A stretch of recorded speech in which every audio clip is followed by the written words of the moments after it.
Yo, yo, yo, and away we go. Hello, everybody, and welcome to the Mike the Ref Twitch stream and our AEW Sidecast once again. We're into May, folks. It's gotta be May. I'm not gonna sing a whole lot here tonight. Hope you guys are doing well. Hope everybody's Hello doing... there. Mr. K. Faber. How are you doing, my friend? Hope everything's going well for you. I hope everything in Ontario is just going swimmingly right now in the wrestling circles. Oh, God, am I bright. Oy. All right, just let me fix that here. But, yeah, it's been a crazy couple days here. The wrestling circles here, so. Live and breathing, getting ready to have a date night. You know, it's amazing people get date nights when the Oilers are playing here, so that makes a lot of sense. Sorry, let me just... Missing my first show in years this July. You know what? Sometimes sacrifices need to be made for the better cause, and I'm sorry, you know, missing one show forever. Like, in July, we're going to have our first ever AEW Dynamite Sidecast that I'm going to miss here since we started doing these here. So, and that's just mainly because I'm going to be at the show. So, I'm in a wedding party for one of my childhood friends, so I'm not missing out on his wedding. Absolutely not. You shouldn't. And it's amazing, you know, back in the 80s, you'd be shocked for doing something like that. 80s and 90s. It's all about, you know, wrestling is everything. Wrestling is always. It's not like that anymore. And I'm very happy about that because, you know, it's something we enjoy. It's something that absolutely pays the bills for a lot of people.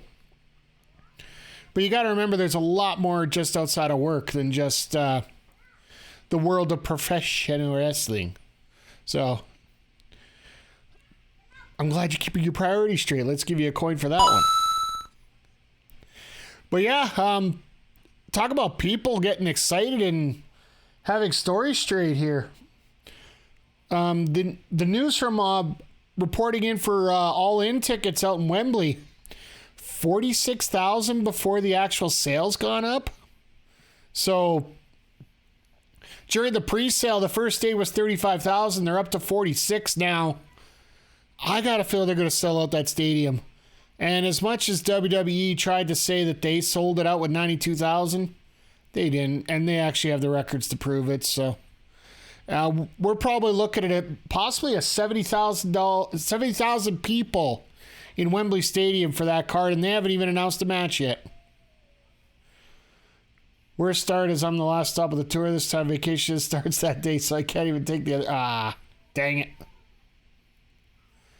Yeah, I can't wait to see that card either. Like, there is so much they could do with that. They could do a Forbidden Door format. They could do... they could have a... If they're going to go with the two promotions, they could do an inner promotional card. They could do straight up, just each brand gets one. If you guys haven't heard, I guess... missing all your streets from the 15th to the 19th, but you know what? It's fine. You know, things happen. You know, I never chastise anybody for missing a stream. People have lives. The 15th to the 19th, that's going to be, well, that's going to be a busy week. I think that's going to be a busy week for you here. Like, this May here right now is, we're sort of in the calmness before the craziness here because I know gaming-wise, June is going to be nuts because, well, not only do we have the second season of the Electric Show League, we got the release of Street Fighter 6, which I'm going to be doing a ton of. Plus, I got one other project that I'll be starting up here. I hope to be on Twitch a little bit more than I have been over the last few months with a little bit more regularity. And I got some special guests I want to bring in as well, so... They've asked to be on, so we're gonna try something out here. So, but I'm looking at tonight's card. Like, it's gonna be a very interesting card based on everything that's happened last week. Saraya finally getting back into the ring as she's going to be taking on Willow Nightengale. Ricky Starks taking on Juice Robinson. That feud that I don't know whether they're trying to promote it or push it anywhere or not, or what the hell's going on with it. It's sort of like it's on, it's off, it's on, it's off. I don't know which way we want to put it here. Then after what happened last week, that crazy incident with the outcasted Brit with Adam Cole and Jericho and everything that happened there. We got an 8-man tag here of Orange Cassidy, Adam Cole, Roderick Strong, who just debuted, and Bandido taking on the remaining members of JAS. So it's quite obvious we're going to get Jericho versus Cole Double or Nothing, which makes all the sense in the world right now, and it's probably the most heated feud they got right now. And then to top things off, what I'm assuming will be the main event tonight, MJF, Sammy Guevarra versus Darby Allin and Jungle Boy. For that, let's get the four pillars, four corner match set up versus the singles match between Sammy Guevarra and MJF. I can't see it going either. I cannot see them doing the singles out of this. Or if it ends up being the team of MJF and Sammy winning it, it's going to be some sort of chicken shit way, and Tony's going to reverse it somehow here. I gotta imagine. So yeah, run down the card there. I usually don't run down the card that fast. We're usually right into showtime. Two big pieces of news that just came down in the last 24 hours here. Number one, Will Washington's going to be taking over for Leva Bates in terms of sort of a backstage talent relations role. Will's a little bit more of if you don't know, he's formerly with Sean Ross Sapp and those guys at Fightful. He's been working on his own. He's now working with AEW, and I think he's going to do a hell of a job. You know, when you start a service like Fightful and it becomes successful as it is, you know you got a bunch of hardworking people around it. So that's all I need right now. With that, Leva Bates also did mention that she's not renewing her contract with AEW. She is streaming lots. I've seen her stream 3 times here. So, hey Zodiac, how you doing here tonight? Hope you're doing well. Just talking about the news this week. Will Washington taking over for Leva Bates backstage. It's going to be interesting to have somebody who is more of a business guy and less of a wrestler taking over some of the administration roles, which I'm very happy about. You know, that these guys can focus on one simple thing rather than trying to do 2 things. And then the other news, and I think this is a little disappointing to a lot of people. Dark and Dark Elevation tapings are pretty much being eliminated now. It was announced online a little earlier today.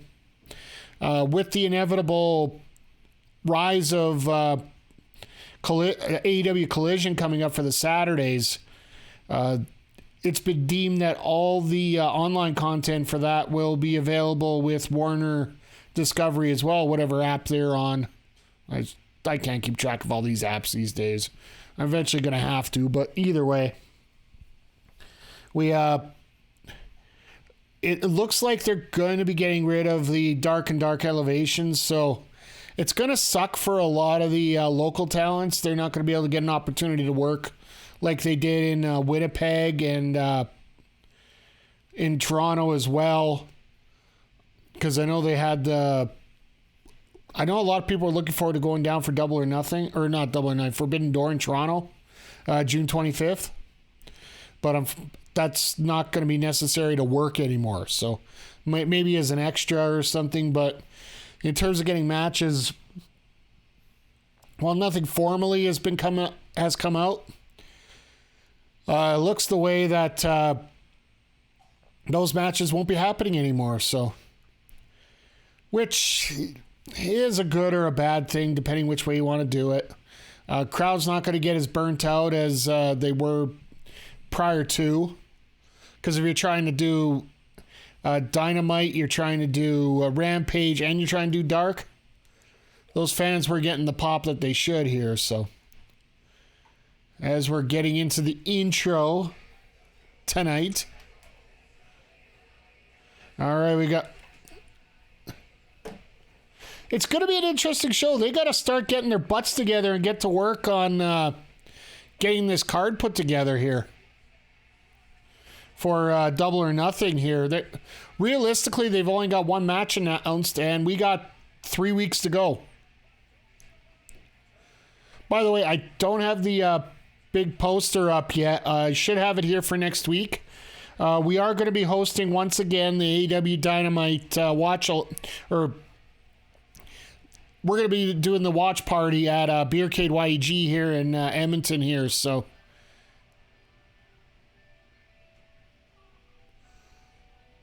okay, so they're doing the 8-man tag with the JAS right off the bat.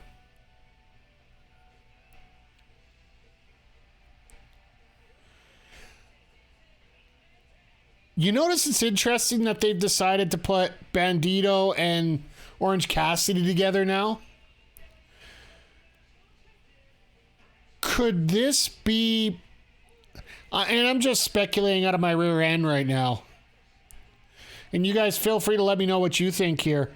Do you think this could possibly be because of the other half of the Best Friends moving over to Collision and Cassidy staying on Dynamite? Because there's very well a possibility that could be happening. Hey, Bucklux, how you doing, Andrew? I'm doing well. Life is going great as always.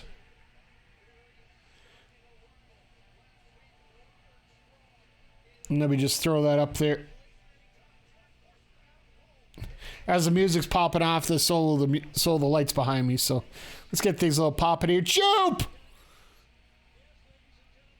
Jupiter! Sounding tired? Not really. I'm actually... It's not that I'm tired. It's the fact that, it is, what is it, plus 28 right now. And since I don't have AC, it gets a little bit fluctuating here. So forgive me if I sound a little exhausted here. Just, plus also being in front of the computer. Oh my God, yes. See the clip of the Best Friends at the Nationals game taking out the presidents? Abso-freaking-lutely. It was funny because, one thing I love about going to those... By the way, hi, Jaeger, and hi, Jupiter. Good to see you both. One thing I really enjoy about that is when it comes to public publicity events, they don't care about kayfabe there.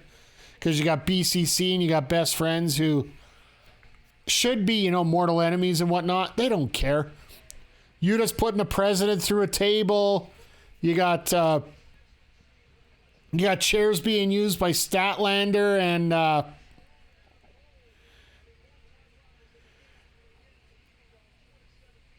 Chuck Taylor. Sorry, my brain dead there for a second. God, wow.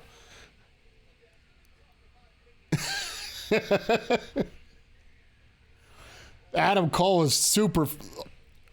Can you tell that Adam Cole is super focused right now?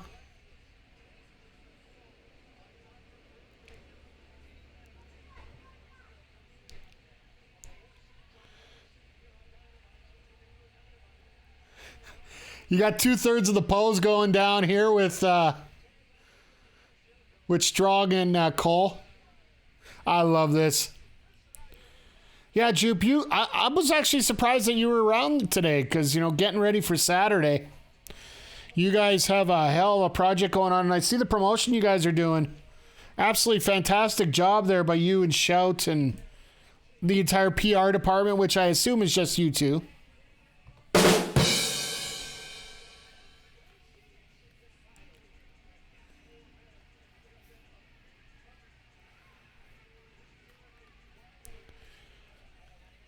As we see the JAS coming out. What the...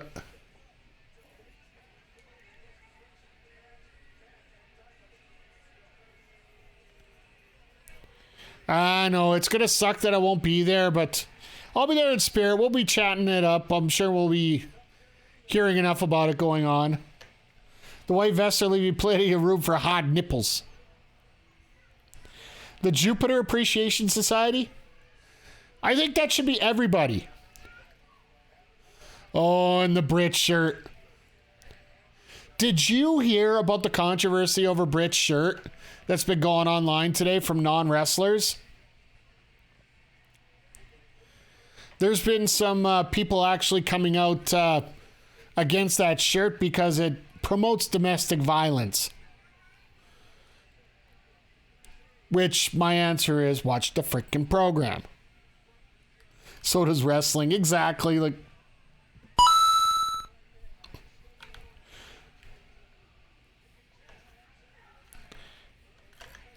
but yeah, for me, this is... I don't know how long this match is going to last. Maybe 10 minutes.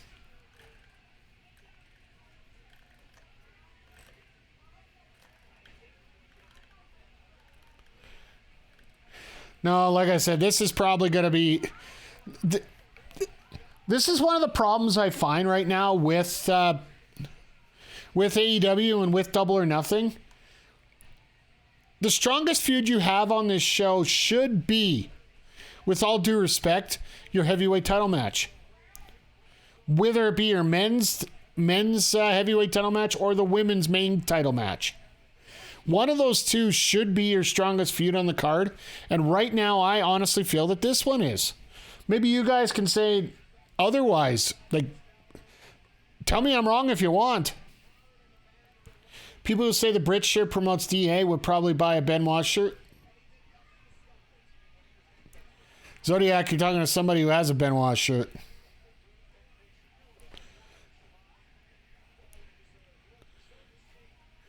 I got the old Toothless Aggression one from 2002. It's still in my closet.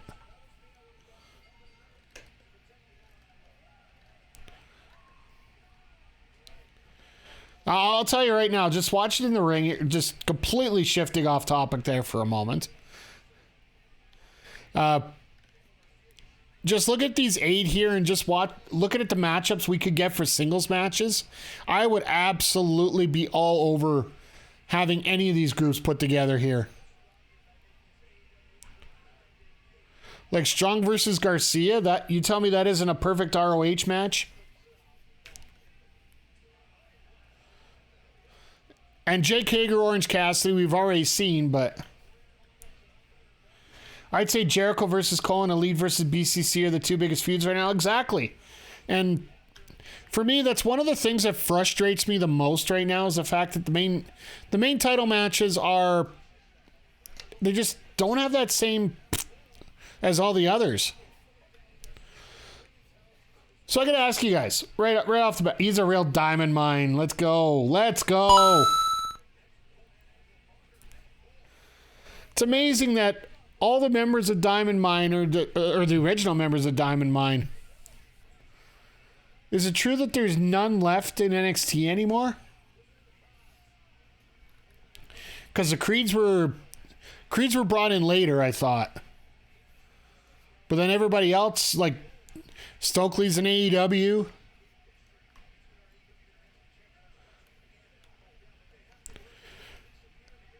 And I can't even remember the other two that were in there. I'm not the NXT expert. That's our compatriot Ashton Pizarro, who does a fantastic job with that. MJF and Wardlow are forgotten for the most part. Orange Cassidy title events are more interested in TNT World titles. Absolutely. It's amazing looking at the graphic as they were coming down, like the little comment there.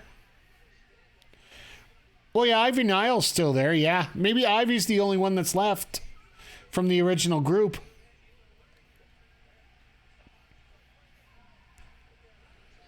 But Orange Cassidy is one match away from 100 wins. Think about that. A couple years ago, we were all sitting here, and we were talking about how Orange Cassidy is going to be a great manager going forward. You can go back in the archives on the YouTube channel and check it out. And we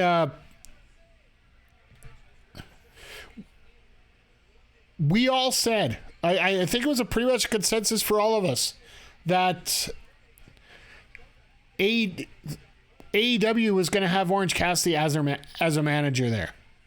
And because Best Friends were pretty much taken over with Rocky Romero there. But now look at Orange. He just, like, everybody gets it. Wait a second. Hager doesn't have his hat on. What's wrong with it here? By the way, cheap plug number 4,748 this stream. We would have, if you want to get a hat like Jake Hager, we do have bucket hats available in the merch store. Backbreaker Gaming,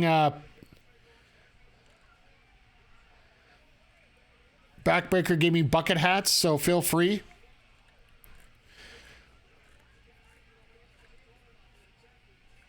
Jesus, Bandido!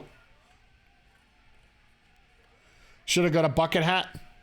You know, there's still time. You know, wait till after you make your millions off the show on Saturday. And I agree with you. Orange Cassidy would fit in perfectly with your show. So, hey Jacob, what are my thoughts? AEW against the Dark Elevation has to be leading the slang with AGO since. Yeah, we actually talked about that off the start of the show. By the way, hi Jay Quick, good to see you here. We were talking about that in the pre-show here that Dark and Elevation have essentially been canceled by AEW. Apparently, it's part of the contract that Time Warner has for when they start up Collision. Like, Collision is like the worst kept secret in the world right now. And the part of the deal with Collision is the fact that Warner Brothers is gonna take it. I get it. It's going to suck for local wrestlers. Don't get me wrong. They're not going to get the spotlight that they were. But Dark and Dark Elevation did their job.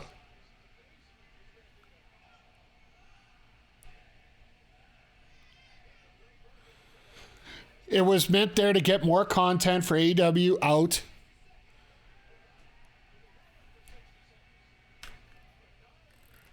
What's Collision? All right, I'll back it up here a little bit here. AEW Collision was a trademark that was filed by AEW about 6 months ago, and pretty much like I said, the most unhidden secret on for AEW right now is the fact that Time Warner is going to be giving AEW an extra time slot now on Saturdays. The rumor is it's going to be from the old TBS time slot, 6:05 Eastern. Could be either 6 or could be 8, depending what time it is there or what they decide.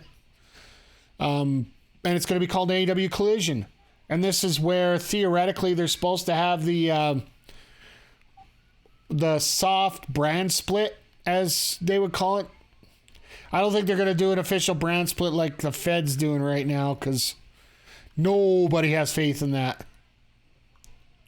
Quick pick, Panthers and Leafs. I want Panthers all day, every day.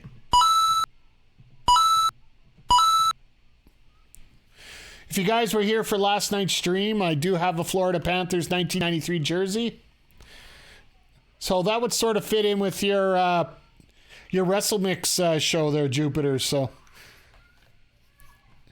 I actually picked that up in Montreal when I was there for a trip in grade 10. So, it would be grade 12 there. Bring it down with me. I would if I was able to make it. Honestly, like I said, I'd love to be there, Jupe, but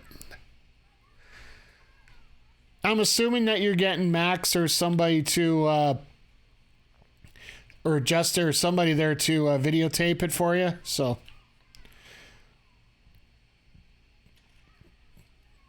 I don't even think people in Florida know what hockey is. Ice is saying that's made in our freezer. Hey, you know what?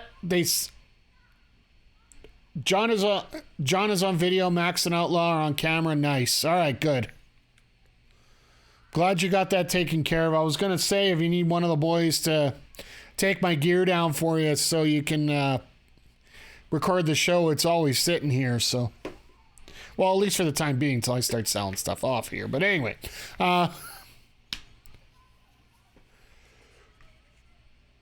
when it comes to Florida, they sell out. That's what matters. They sell out. I'm pretty sure more Blackhawks fans live in Florida than Panthers. Did you see what happened to the what the Panthers did for their tickets? It's actually me. I'm not sure many Panthers actually live in Florida. I'll give you a rim shot for that. The Florida Panthers decided that for the first 48 hours, tickets were going to be limited to those living in Florida. Just because they didn't want everybody from Toronto buying a ticket to come down there. I would have just decided to price them out of the market, that's all. Because, you know, when the Canadian dollar is worth like 10 cents compared to the Americans, it ain't going to be that hard to price it out, right?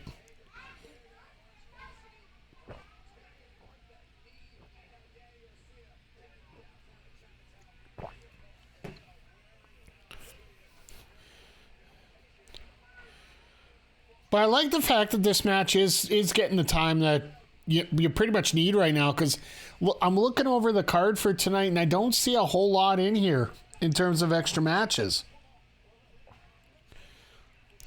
Like, what the hell? Garcia, why are you trying to dance like that? I know this is going to be a horrible comment that will be used against me in the future, but I could dance better than that crap.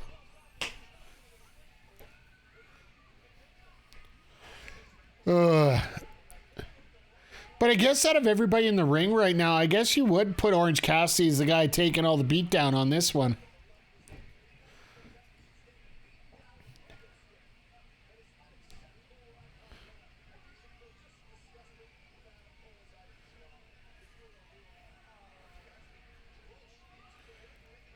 Little old school here. I like this. And then Hager just with a good old-fashioned shoulder block.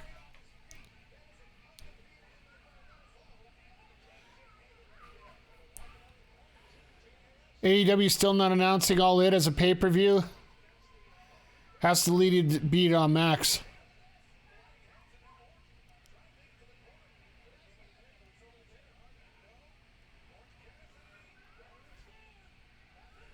Sorry, but not announcing All In as a pay. You know what? You don't really have to push it right. I wouldn't even think that they would even talk about All In right now, Jay Quick. Or All Out, sorry. Because if you're talking about the Chicago show coming up, the lawyers and such have said that the show's still happening. But why would you talk about your next pay-per-view when you don't even have this one done? Wembley's a little different because you got to sell the 90... Almost, well, I heard the final count's going to be about 72,000 tickets. So, if that's the case, then... I don't want to say steal Kurt Angle's move. I think Roddy might have used it first here, but yeah, you definitely wouldn't want to announce All In Chicago or All Out Chicago before you're done Double or Nothing. So,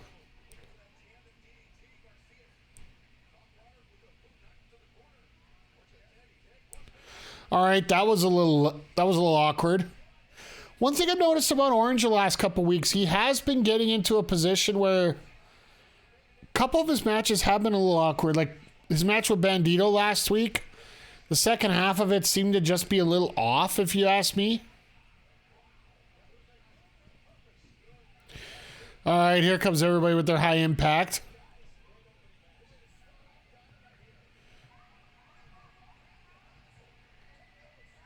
And here comes Hager. Yep. With his patented slam.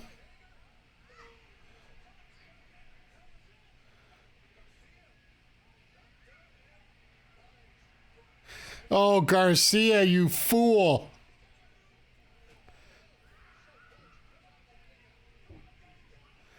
Garcia tried to go for the pile driver, but he was showboating again.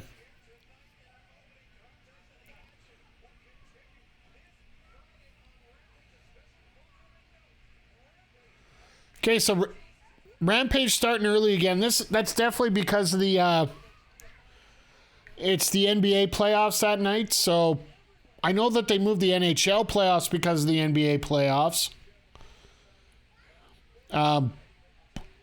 Big controversy up here in Edmonton because Game 2 between the Golden Knights and the Oilers is actually scheduled for Saturday instead of Friday.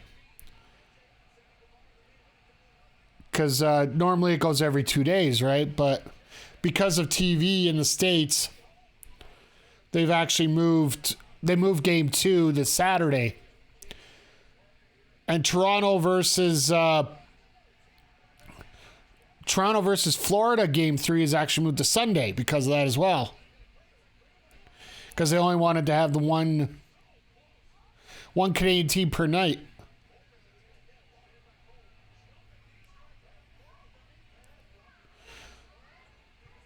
Do we get Jericho versus Cole double? That's what we were thinking. That's probably where it's lined up here. Well, Cole won, and now Cole's going after Jericho. You gotta love it when Jericho can't even freaking... Jericho's spending more time just staring at the monitor instead of actually looking up and seeing this man in bright yellow coming after him.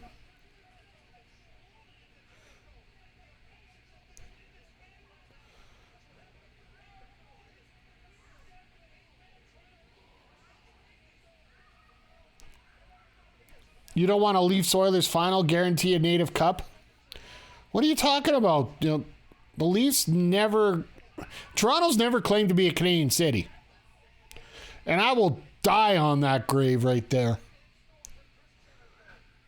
Toronto's always thought of themselves as an American city anyway, so...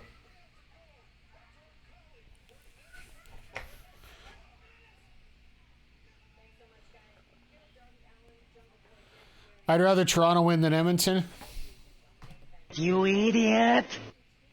I'll just leave that there with that. I don't have a boo on here. It's one thing I keep saying I gotta do and I can't get it done. I need to add a boo to this. How dare you use a ring against me?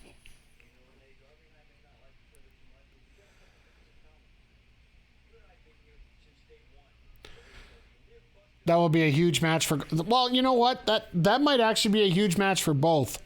Like, I know Jericho basically is bulletproof right now. But at the same time, Jericho's been in a position here where he's really gotten stale, in my opinion.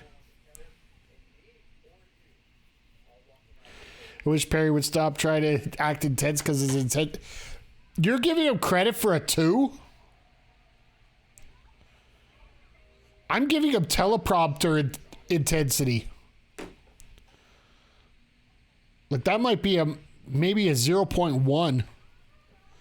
Like the promo there, he just needs to be very matter of fact. Look, I don't like you. You don't like me. But we have to beat these guys so we get a chance at the championship. That's all this should be. There shouldn't be any long-winded... Will they coexist crap? Didn't anybody figure this out in the Fed? We can't stand these will they coexist matches. They do it for every women's feud. We saw that with Asuka and Bianca going into WrestleMania. They tried to pull that off. Do you believe the rumors that Jericho versus Punk will be the big feud on... You know what? It wouldn't surprise me.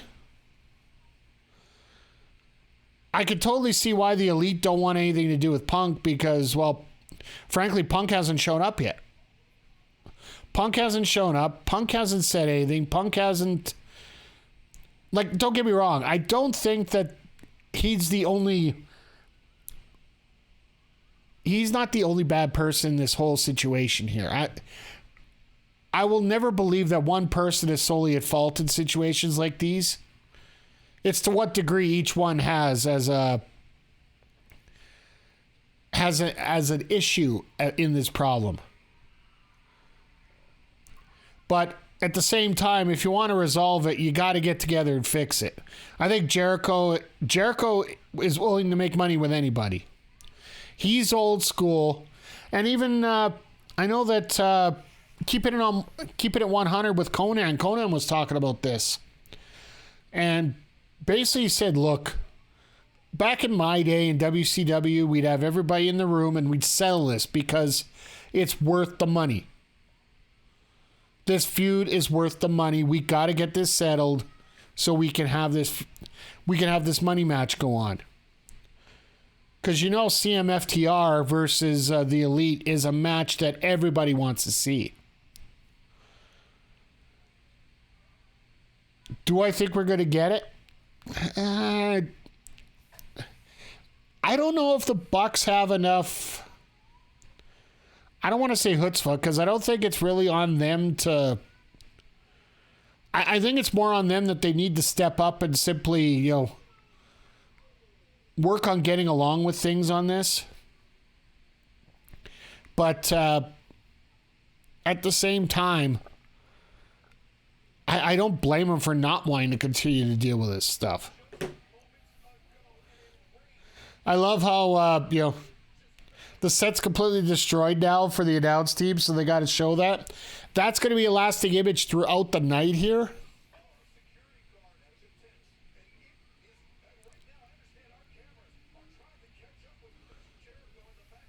Oh, great. Jericho with another promo.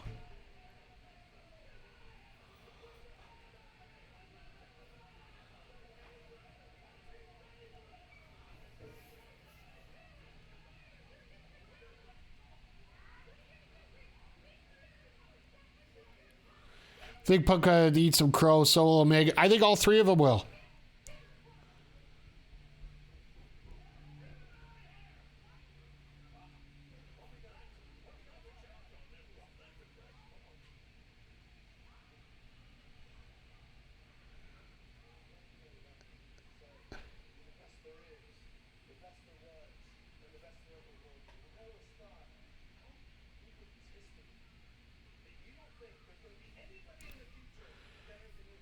Daniel Bryan or Bryan Danielson shooting up Bret Hart. That's sweet.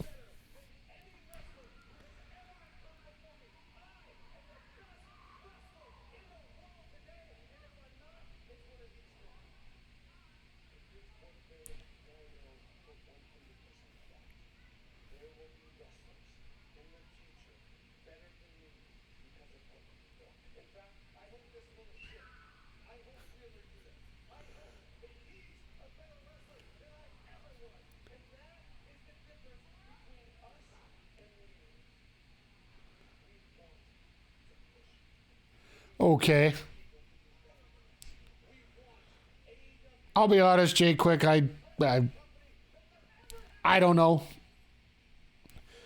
But you also got to remember, you're talking about not just Raw, you're talking about Impact, you're talking about he's been at multiple promotions. It's not just been Raw, so I can't see him being upset if he's everywhere. Everybody's Vince was like that, not.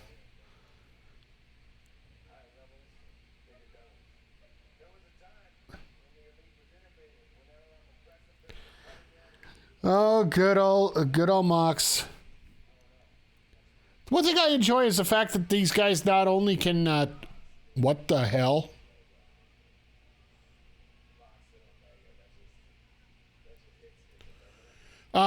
Guys,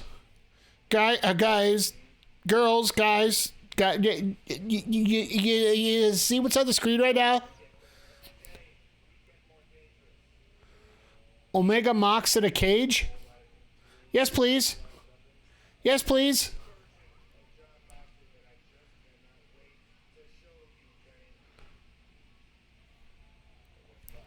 Let's just... Maybe we'll just throw this one in here as well. You know, we're going to see a little bit of crazy there.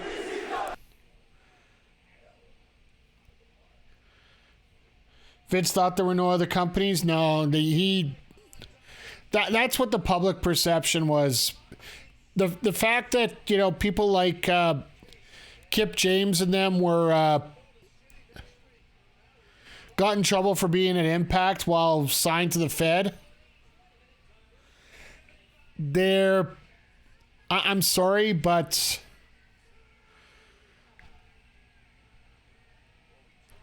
you would not punish somebody for going to another promotion show if you didn't know other promotions exist. So I don't believe that in the slightest.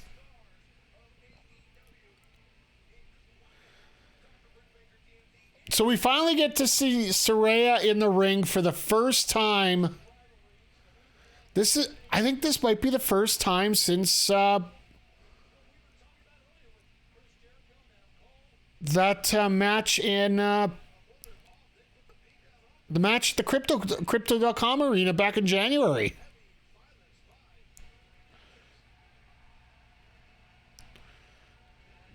And Willow's like the other girl here in all this fight. And she's coming out here by herself. Surprised we don't get Rio out here for this as well.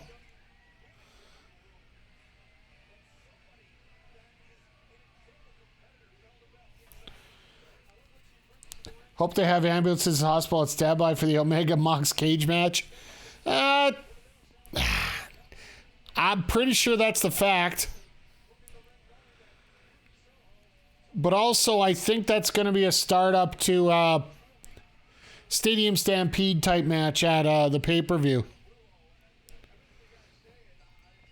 Because if you're not familiar, Jericho has done one of those every year since they started. And it was always a double or nothing. It was always... They always gave it different names, but...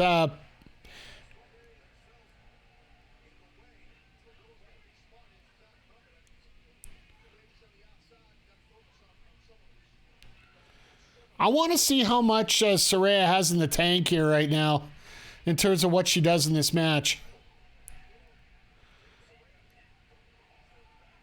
Well, taking a few bumps at least.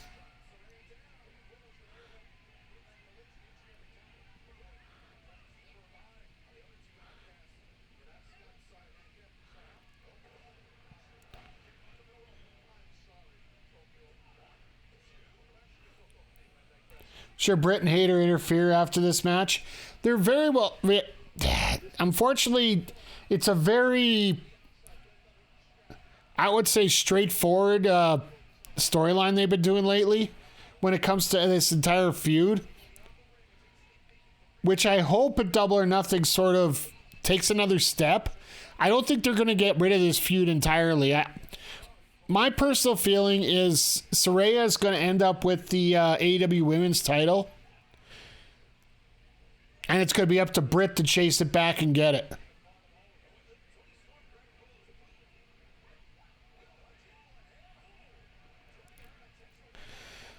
Oh my God. This is about as bad as a typical Jericho match. Like, you know how Jericho gets interference in every... You know what? Even better. Jeff Jarrett. Let me trigger some comments in the chat for you. This is like a Jeff Jarrett match where you get random interference everywhere. Or as we like to call it, shenanigans. At least you're getting a double segment out of this.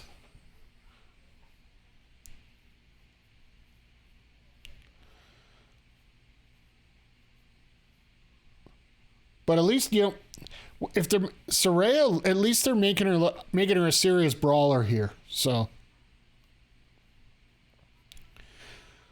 at least you know what type you're getting here out of this. Well, yeah, we got that Trios Battle Royal again. So I'm assuming that's going to be for whoever's going to take on the House of Black at the pay-per-view. I figure that's probably what that case is going to be there. Starks and Juice, once again, just, I want to see something go forward. That's the thing we got to see here tonight. Like, you saw the Cole and Jericho feud. It is progressing there a little bit. With the fact that Cole's at the point now where he can't stand Jericho whatsoever. So the second the bell rings, he's out there beating the living crap out of him to the point where he gets kicked out of the building.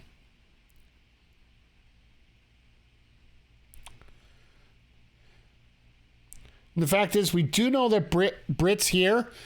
Could there be a chance after what happened with Jericho and Britt after the confrontation there in the parking lot? Could Britt maybe be thrown out of the building because of that? There could be a possibility here because she slapped Jericho. And Jericho would be cheap enough to do something like that, so...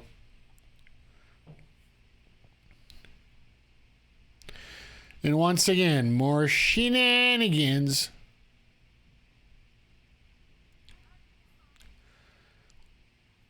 Like, it's...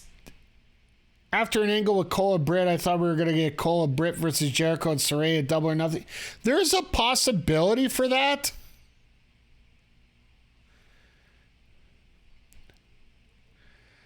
I just... I think it'd be smarter to put Britt in a tag match because, well, if you don't know, let's pull the curtain back a little bit here. Britt's back is in bad shape. Like, she's just basically old school toughing it out right now, but her back is feeling rough. That's why she's been barely in any matches. And Jamie's been doing most of the heavy lifting as a team together here, so...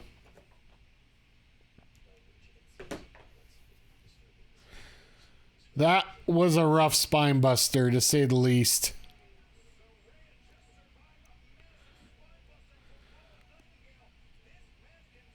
Yeah, Saraya's got to learn to get up for those a little bit more. Well, it might be on Willow too. I don't know.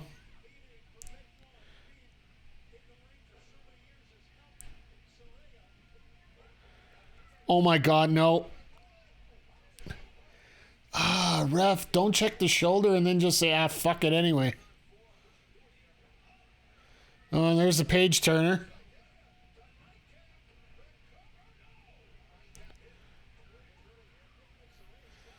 She put her shoulder up just because you didn't have yours down for the last cover, woman. Jesus. I'm not saying that as a derogatory term, it's just the fact she is.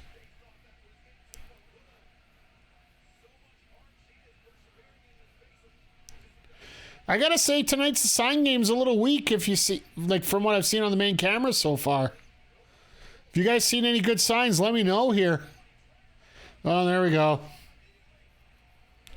Shenanigans.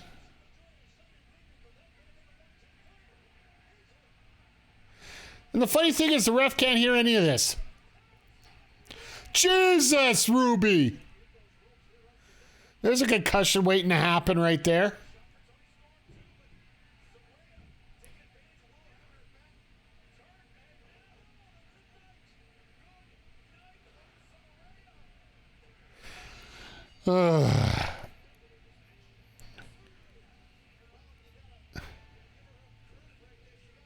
Give my kids an up, okay, you know.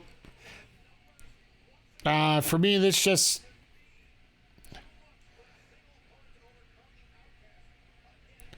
I wouldn't mind a feud like this. It's just... Give me something more. Give me some progression out of this. I get it. You have 4 pay-per-views a year.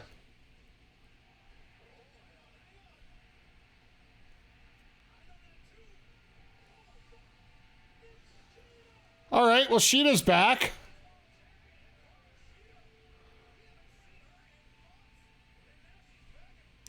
No.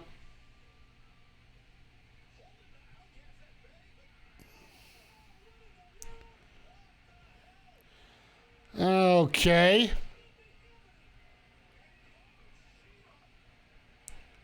So now we have our 4th. See, it would have worked out a whole lot better on this one if she would have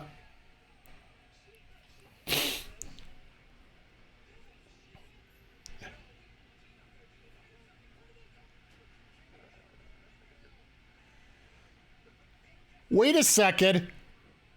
All right, I think I got. Yep, I got. I got.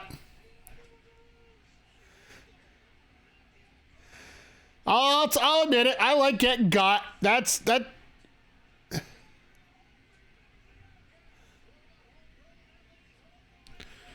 So we are starting to get these teams set up because I'm pretty sure we're going to get blood and guts for the women here.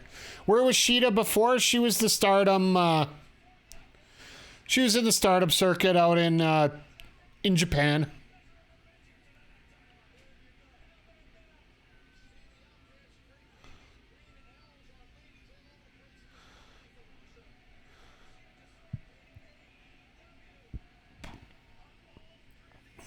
There's 4 Brits in Shida. Shida pulled Actually, yeah, that makes a hell of a lot of sense. The fact that she didn't strike Willow, that's the part that got me.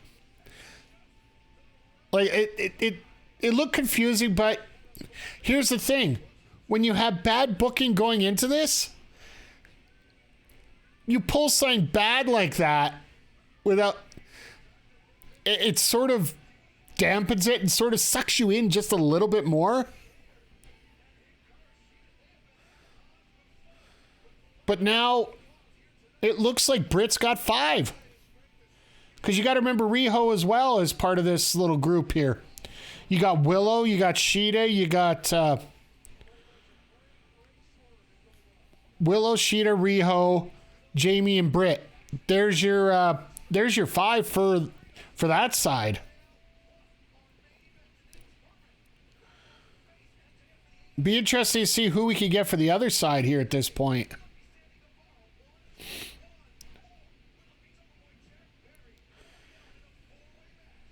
I got to give full credit to Excalibur for the mask as he's commentating. Also for the fact he doesn't have to be... Sky Blue has been on that side a few times, so there you go. There's another one.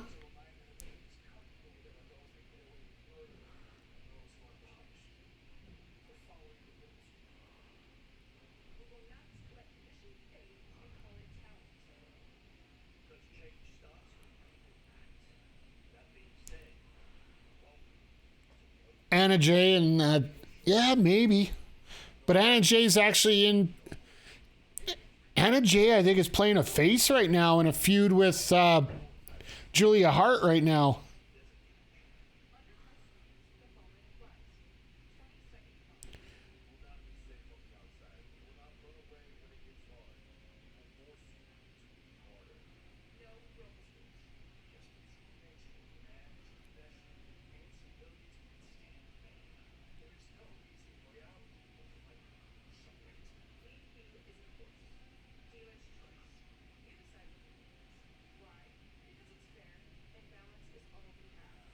Okay. House rules in every match. I liked it. Yeah.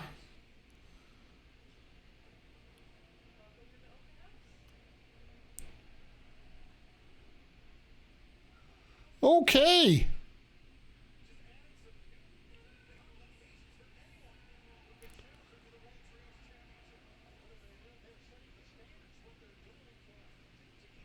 I like that. I actually like that a lot, Jagger. I heard, you know what, doing something different. And this is what you got to enjoy. The fact that you got,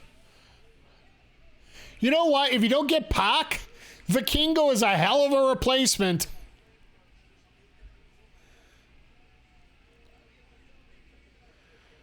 Pac's got more Visa stuff as usual. He only comes out for once every blue moon. But the fact you got Vikingo and the Lucha Brothers, yes, please. Can we get those guys to go against House of Black? Just a little bit, maybe. Ha! But yeah, the house rules thing there, just we're saying, you know,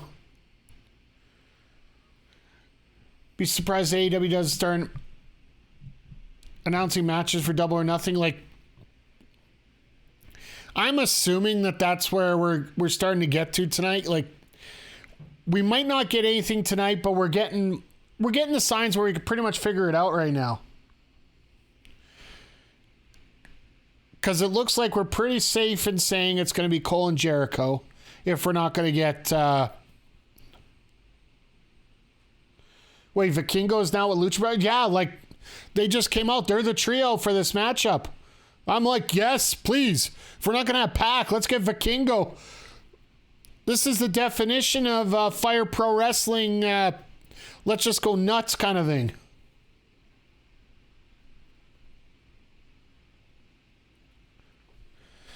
Okay, so we return back to the picture for all this. Okay, that's good. I love how they have Sterling come out and do his fancy little promo while nobody can hear it on regular TV right now. Because all these entrances are in picture, right? But, so yeah, we're going to get the 6-man tag. We're going to get Jericho and Cole. Probably some version of BCC and Elite in the match. We got the main event, of course. The women's title, that's another one. The women's championship. Where do we go from here? Same thing with Jade right now. After that match with Taya last week, where the finish got botched a little bit.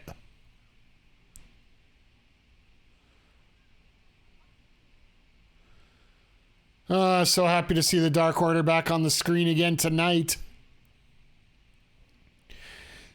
Honestly, after meeting Evil Uno a couple weeks ago here for Top Talent here in town, just so much more respect for him as a wrestler here. Just varsity athletes would do well in WWE. They seem like Vince guys. No. I get what you're saying here, Jagger. I get it.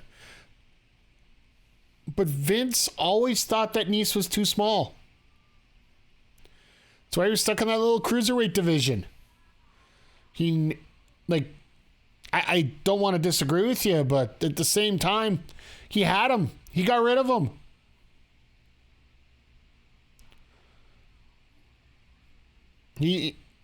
Nice has got a body like an amazing body, but when it comes to I think they have Statlander beat Jade whenever Statlander comes out. Yeah, I think that's what we were saying. We were talking about that right after that match.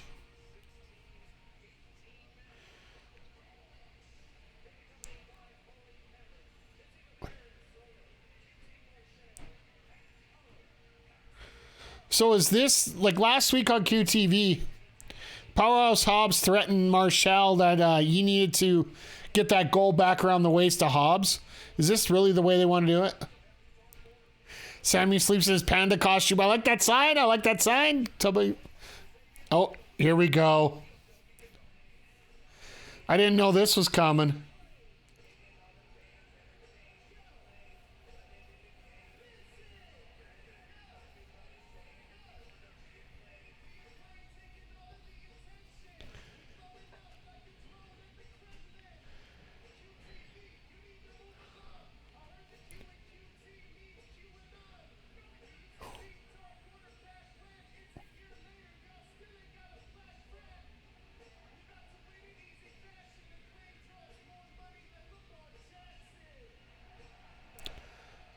Oh, that's a rough one at the end there. The other ones I could pass on a little bit here. Not one of their strongest promos. Well, that's how you start a battle royal. Are we doing the reverse battle royal here? Come on now. Was just watching Wrestle Talk here this morning over my breakfast. Rogaine won't save you, MJF.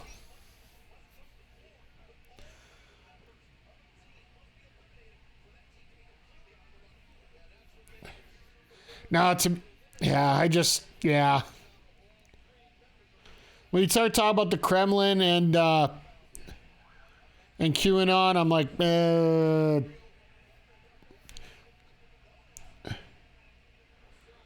sorry, one of my biggest rules is the best way not to put somebody over is just not to mention them at all. Especially in the wrestling business.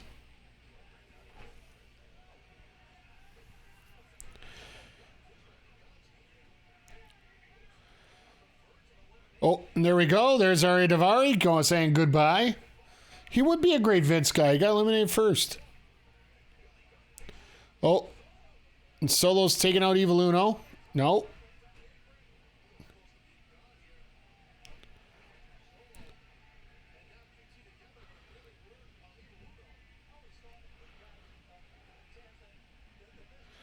Oh, there you go. They actually did it once where the double team works. But, yeah. Who you guys got in this matchup here? I don't put the predictions up anymore because we usually only have one or two guys who are betting right now. I'm going to wait till we get a little bit bigger of a crowd here as we go along. And I'll throw up the channel points prediction bets. A little bigger sample size. Maybe you guys will be able to... When you're fighting just to get your points back, not really worth it, to be honest.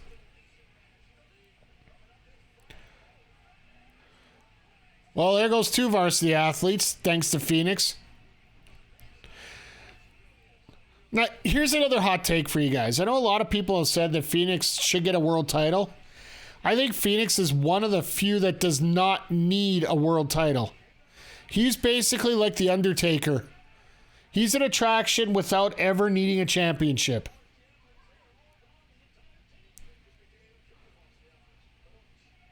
Well, the varsity athletes are gone, thank God.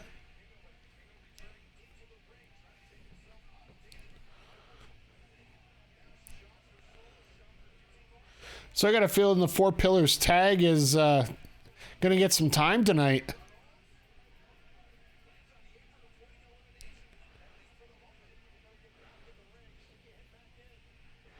No, you're going out. You're going out.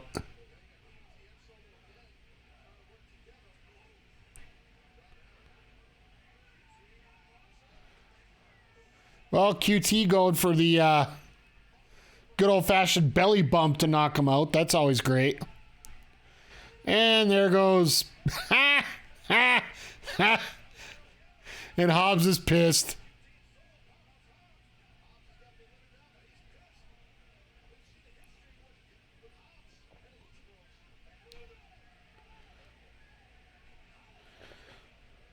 Double super kick, and Hobbs is just like, nope.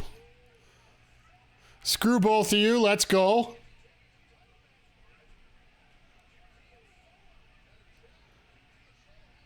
Okay. Well, we got a feud going now.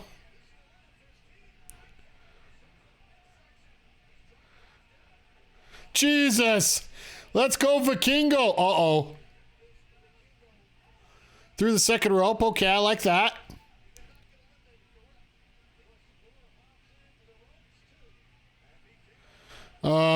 Yeah, no, you're gone, Vikingo. Thanks, but...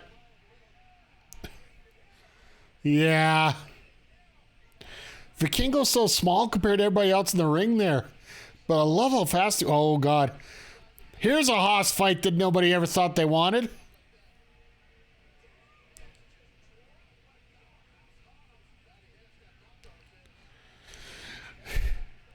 Caster, really?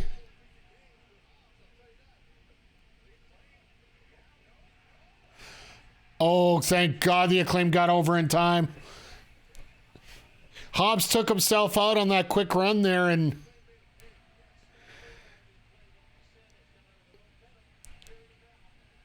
it could have looked a lot worse than what it did.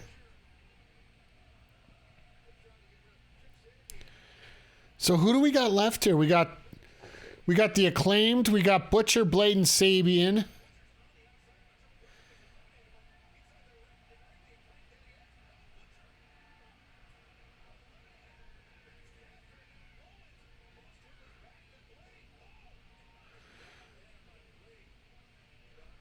Oh, and Johnny... Oh, Silver's still in here. We could get Dark Order versus House of Black here in the Ultimate Darkness here coming up. That wouldn't hurt my feelings. Because they never got a real shot at regaining those championships after they lost them.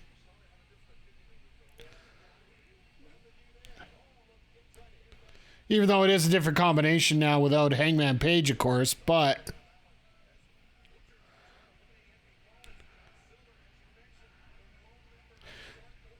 But I guarantee you Dark Order versus House of Black would work out rather well.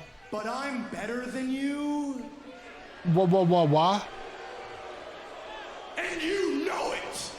Blade me, Daddy Butcher. Okay. Give me that. Thank you for the resub. I truly do appreciate it, Jagger. I thank everybody for being on here. It truly is special whenever I see that sub notification come up. As much as it is MJF and, just drives everybody nuts when you see him,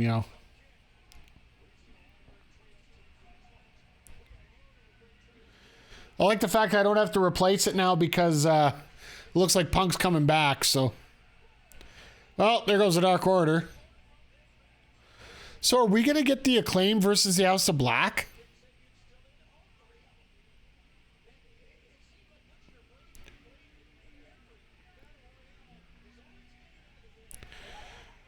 It depends. What way do you want to go? Faces or heels?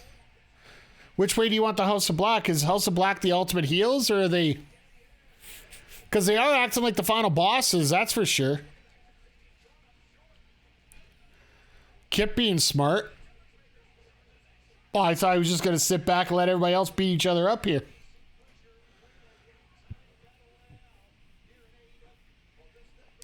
So this should mean the Acclaim wins it if it's 3-on-2 right now, right? That's usually the way it works out.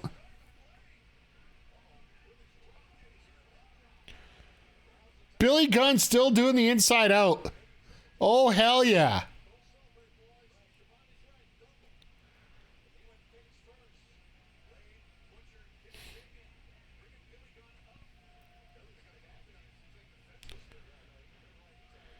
Oh, referee's like, yeah, hurry up, boys. We got to get going.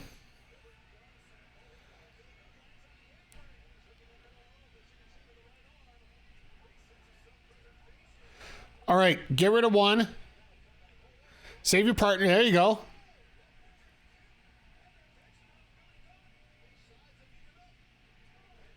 Yep, there you go. Now I got saved up. This is how you get it going. I can't see the Butcher winning this.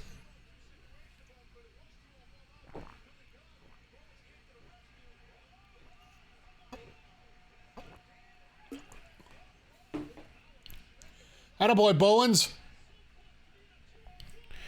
Bowens with one hand. That is pretty cool.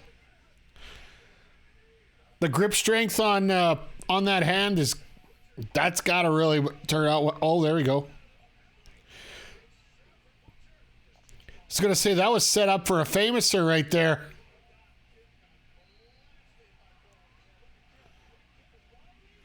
Kataru Crusher and Famouser all in one. A double elimination. There we go. Zaxawario. Hey, never need to apologize for being late. People have lives. I love when the production crew decides to cut away from a Scissor Me Daddy moment just as they're about to do it. Miss anything notable? Sheeta appears to have lined up with Baker and Hayter at this point. Pulled a complete swerve on all of us here.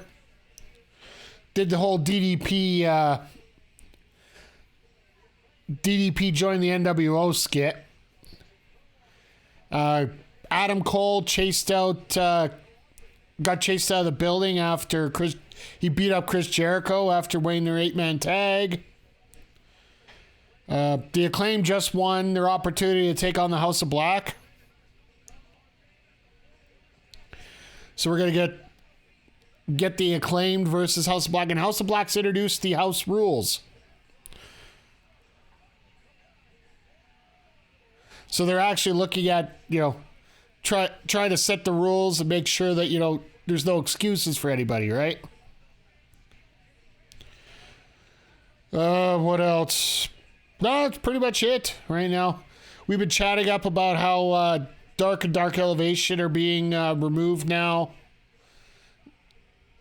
Tapings have pretty much ended for those shows due to a new show possibly coming up here, which is pretty much a foregone conclusion. Always great to see Sammy by himself at a promo, right?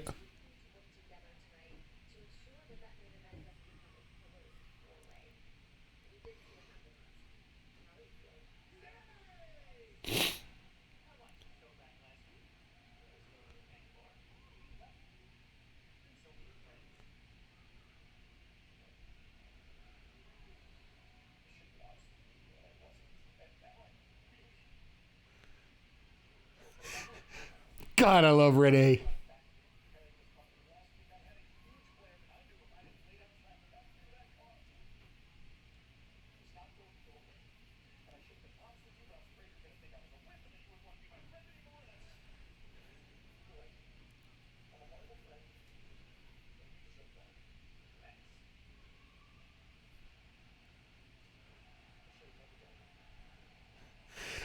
Oh, please, please tell me that he is actually realizing this.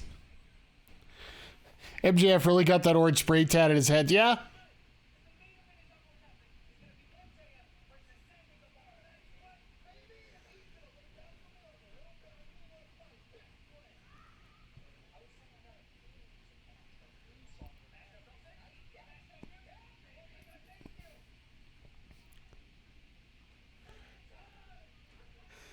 And Renee's about to puke. I really appreciate that.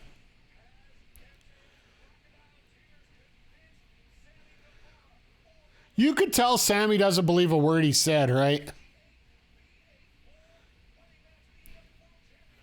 Sammy's going to walk out. All right. How do we get this? Does Sammy walk out on MJF? Does MJF walk out on Sammy? Or do we get the double turn after the match? Those are the three options we got right now. What do you guys think? Myself, I think Sammy turns on MJF just for the fact that Sammy doesn't care if it's one guy, two guys, or three guys. He will beat anyone to get that championship. I know it's not the smartest move in the world, but I've never accused Sammy of being overly smart.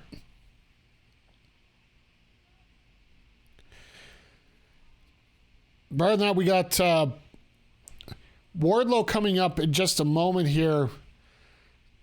And I gotta say, having Arn Anderson as his manager here, really smart move. Like, Arn's taken that time away and he's gotten the Cody attachment sort of. Nobody associates him with Cody anymore. It's just Arn. Because, you know, if you go as a manager and your talent leaves for another promotion, sometimes it's best for you to lay low a little bit just so it doesn't feel like they're shoehorning you into a situation. And it just makes it uncomfortable that the guy that you're managing at that point could be considered possibly like just a replacement, a filler body, not as good as what you have. But when you take a break, when you take some time, when you basically you let that association dissipate. I know he's Glock Anderson, and Glock Anderson never changes. But he also doesn't feel like he's a Cody guy covering another guy right now. He looks like he's training a next world champion. And that's what you want. Somebody that... If you want somebody... Here's another way I could go with it. Look at the managers that we have here in AEW right now. With the exception of the nice lady that's with QT and the rest of QTV there, Aaron Solo, and by association Powerhouse Hobbs. Look at everybody else. Look at Sting with Darby. You look with Julia with the House of Black even fits this even well. But if you look at the veterans, more like you got Jake the Snake with Lance Archer. And now you have Arn Anderson with Wardlow. It's almost like the evolution of that character is being put into these other wrestlers. especially for the veterans. This is how veterans should be used on a promotion like this. Like Sting, yes, he can still wrestle, but at the most part, he's there to get Darby into a new position here right now. Jake, he's there to get Lance Archer into a new level when he's there. For its good points and its bad points, Jake did that for Lance. I think we get the old tried and true accidental bump between MJF and Sammy. Then either Jack or Darby hits a finisher. Whichever of those that doesn't hit a finisher will get the pin. Let's steal the win. Then we get continued draw. Yeah.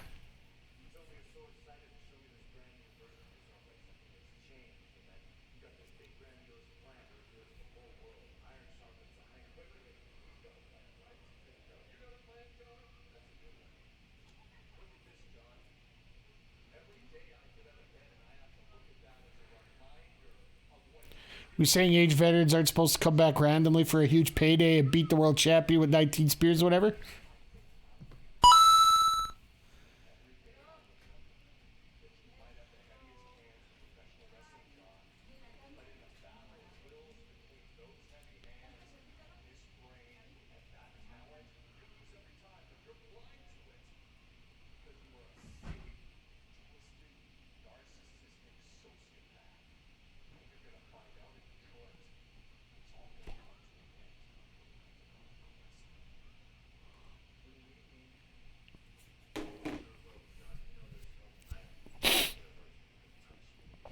Wow.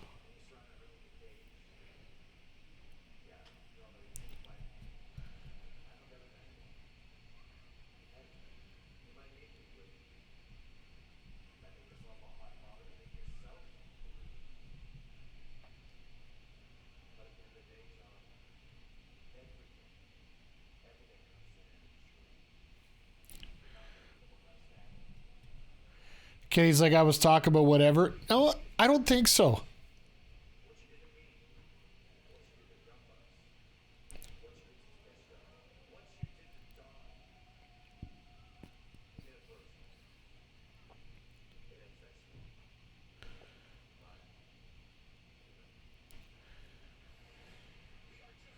So, I got two takeaways from this. That was a hell of a promo by Callis there. But also, in the same respect, I also feel, and I'm just going to throw this out here, just out of the blue. Let's say Callis had the attack from Moxley orchestrated. I still feel that way back when. That attack was orchestrated because Hangman's been out ever since. I love these already in the ring matches. We could basically ignore most of it. But I think Callis turns on the Bucks and Omega here somewhere. I just have that feeling. Because it almost feels like this is where Hangman comes back to that redemption arc back to the Elite. And I don't think Callis is going to be there as part of it. So...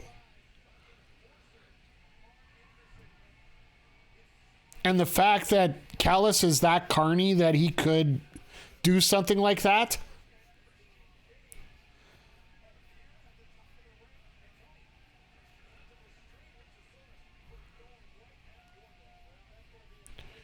Oh yeah, I guess we're going to get that match too. Luchasaurus versus Wardlow at the pay-per-view, I'd think too.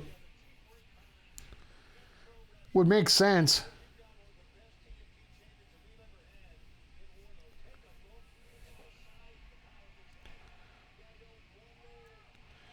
I always appreciate the already, like I said before, I appreciate the already in the ring guys. That's what we got right now. Yay, I'm in the ring. Yay, give me a finger. There's only one person who gets to do that anymore. And it ain't you, LaRue. He does have a bit of a Lash LaRue mutton chop on him. Well, no bell, but that's okay.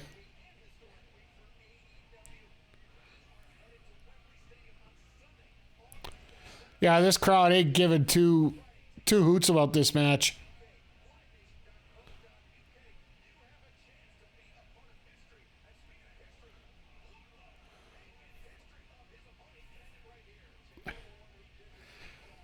Pop for the last LaRue reference. Hey, you know what? It's true.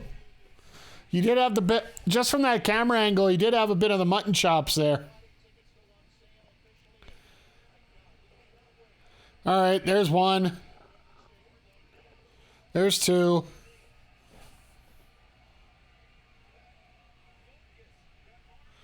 Oh, God. Well, we got to have a Dean sign. Oh, it's Dean. Okay, Dean LaRue. These jobbers don't know how to take that big lariat 2 weeks in a row and look bad. I think just the whole lariat looks horrible because it's not an actual lariat Jagger. It's not meant to be a clothesline. When he's doing it, he's actually setting it up. It's supposed to be like a double Polish hammer. It's supposed to be like a double axe.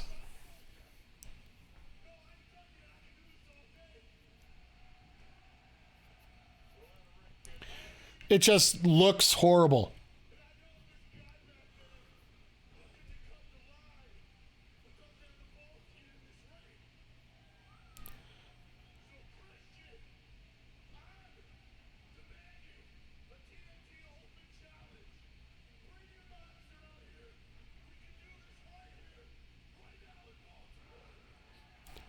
And of course, Christian's going to come out. He's going to say, no, we're not doing this here.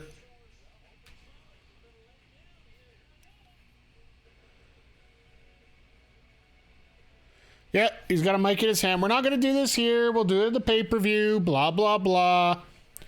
CLB in full effect. Creepy little bastard about to talk.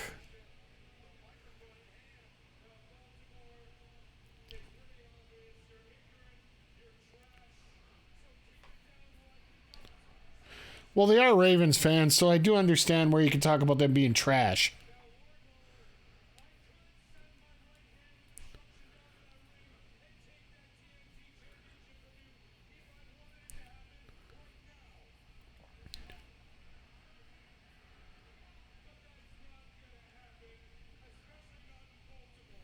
There you go. There's a cheap heat shot. MJF would be proud.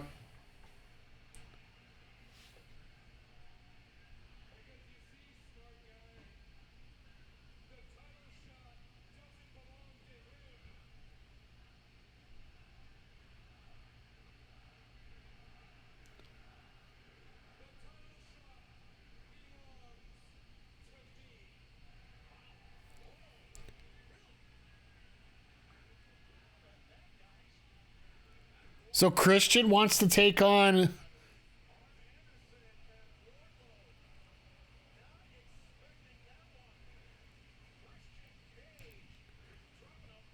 Christian Cage wants to take on Wardlow. That's like...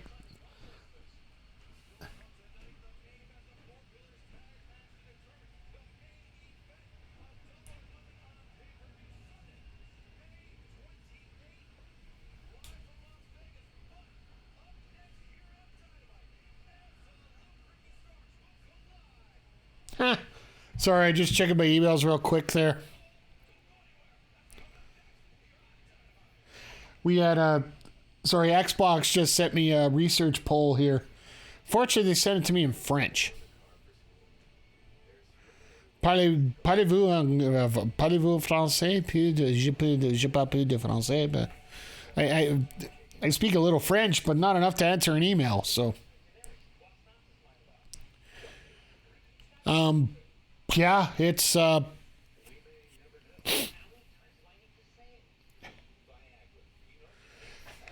Christian versus Wardlow. Like, I don't know about you guys, but to me that seems to be it's a nice little swerve. And the fact that we might actually get that at the pay-per-view, who knows, they might actually do a triple threat. I could see almost Wardlow say, to hell with it, I'll take both of you on. Because I gotta take both of you on anyway. To me, that would make the most sense here, but in a way that could be,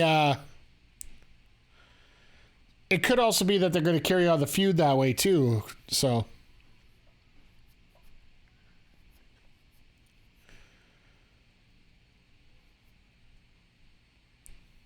But, sorry, just got caught up in a commercial here. Sorry, my brain is a little bit off right now.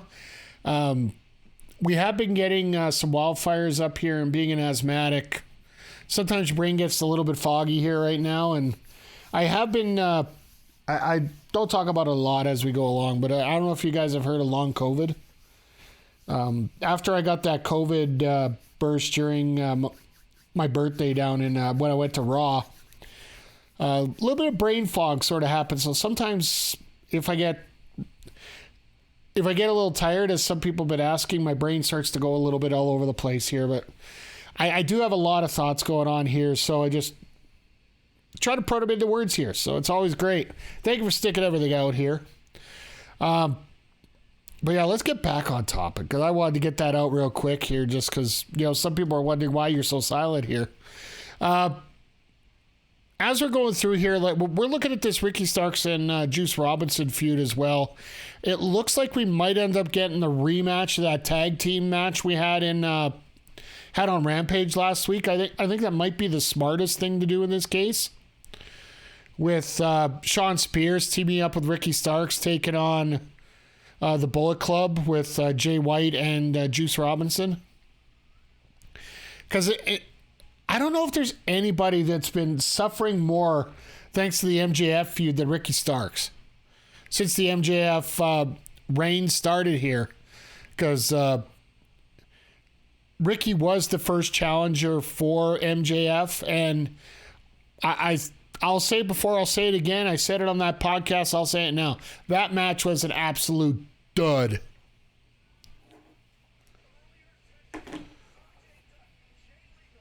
Oh, goody. We get the obligatory Jeff Jarrett backstage promo now. Oh, they're going out to... all right, they're going out to Chicken Farm.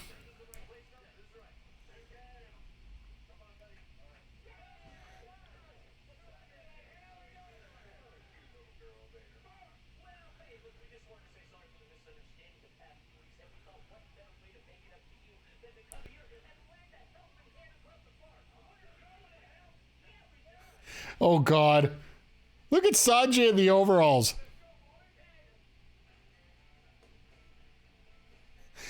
Of course, Jeff's going to be in the lawnmower where he doesn't have to do anything.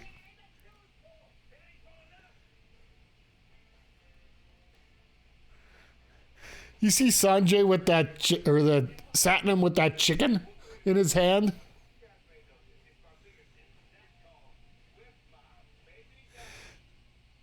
Uh-oh. What in the hell?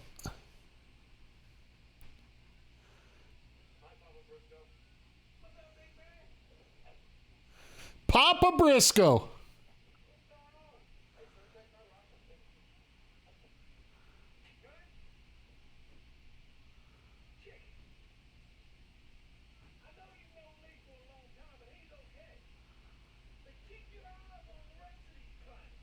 Huh.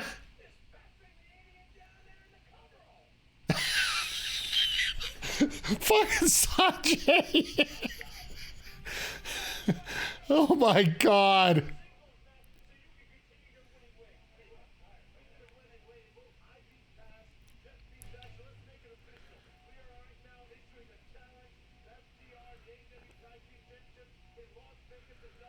All right, well, there you go. There's your tag match for Double or Nothing.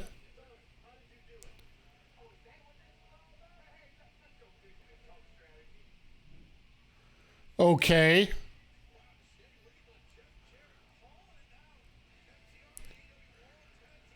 So they're going to try and do...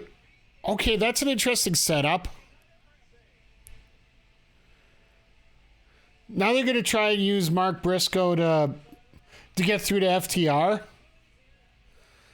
Could they put Mark as a... I don't think you put Mark as a heel yet. Because the only way that would work is the fact you actually make him a heel in this case. But yeah, hey, you guys asked for matches to be set up for Double or Nothing, and it looks like we're starting to get them pieced together here. Nothing fully accepted yet, but we haven't got to that last segment of the show. Like, right before the main event, Excalibur's got to do his how many matches can I announce in 1 minute spiel. Because I think he's probably usually at about 30, 40 matches, somewhere in there. Everything on Rampage, everything on...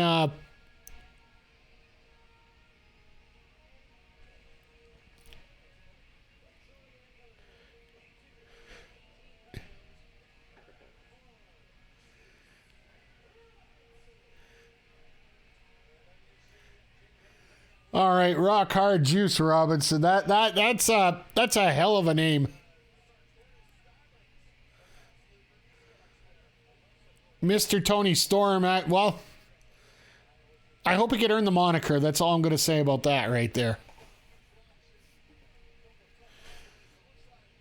Jay, you're not coming out? Come on now. You're all in white. You look all purty there.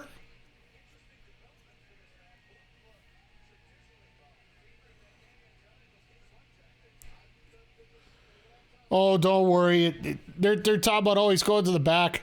I'm sure he'll find another way out here.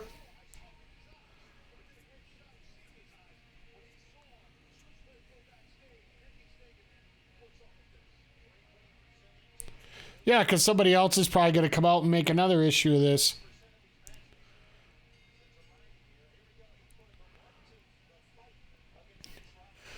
All right, you know what? I got to give a shout out to Chris Parrish right now, local wrestler and member of the OLE podcast group, our local establishment. He talked to me about this, and it's something that just annoyed me there right at the beginning. You got a heated feud like this between two guys like Juice Robinson and Ricky Starks. What's the first thing they do in a match like this? And I think it's Juice's fault because Ricky, I think, went for a punch. But the first thing they end up doing is lock it up. Maybe it's just me, but I don't want to test somebody out to start off a match when I absolutely hate the guy. I want to punch him in the face first.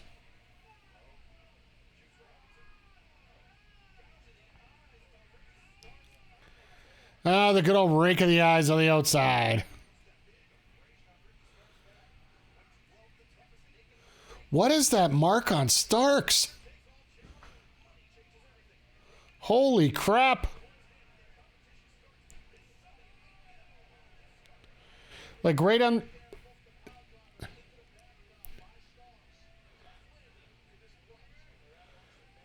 That looks like a bad strap shot or something.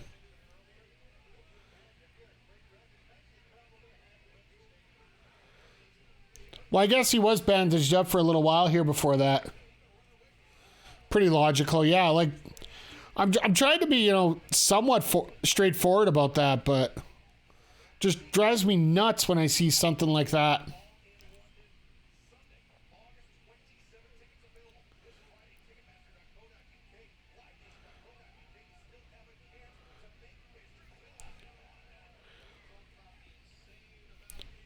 Now I could see here's a question for you guys. I just want to throw these out here. I like these steps.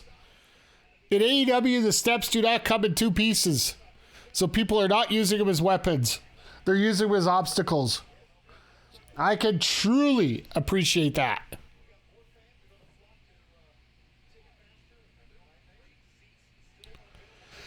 But who would you like to see as part of that All-In roster at Wembley?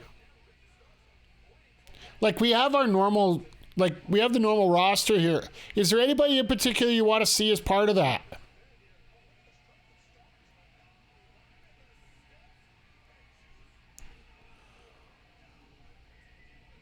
Ow.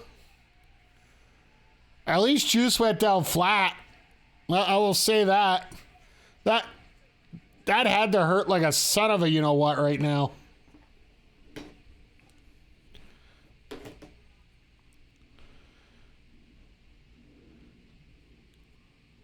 Because, yeah, like Jim Ross always said, how do you learn how to fall on a concrete floor? Granted, he used the turbo off a 20-foot ladder first, but at the same time,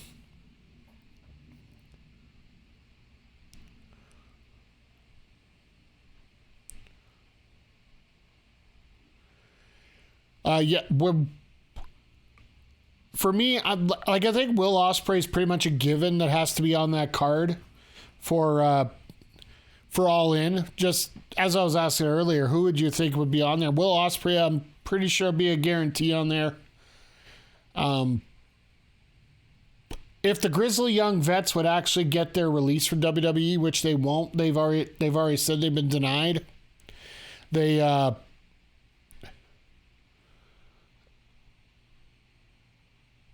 don't get out of their contracts until the middle of October. I believe it's October 14th and 15th. But the one advantage they have right now is if they get out of their contracts for October 14th and 15th, they can show up on AEW Dynamite on the 15th and 16th. It's Grado! Hey, Darth Mick, that is a hell of a pick. I would love to see that. Could you imagine? Tony Khan's going to get the music, of course. That's the one problem Impact had when they did their tapings in England, is the fact they couldn't get the music for Like a Prayer, for Grado's entrance. And it really did suck the life out of a lot of people when it comes to that. Like, I'll tell you right now, if you want to see some of my favorite entrances, go check out Grado's entrances at ICW. Could you imagine 90,000 people? Well, 70,000. Sorry, let's not overestimate too much. 70,000 people chanting in unison that song Like a Prayer. Like, it would be amazing.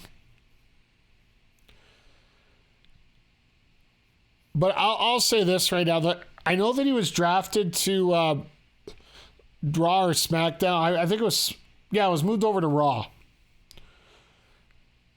But I honestly feel that right now, I don't know the contract situation, but I got a feeling they're counting on this contract to go through.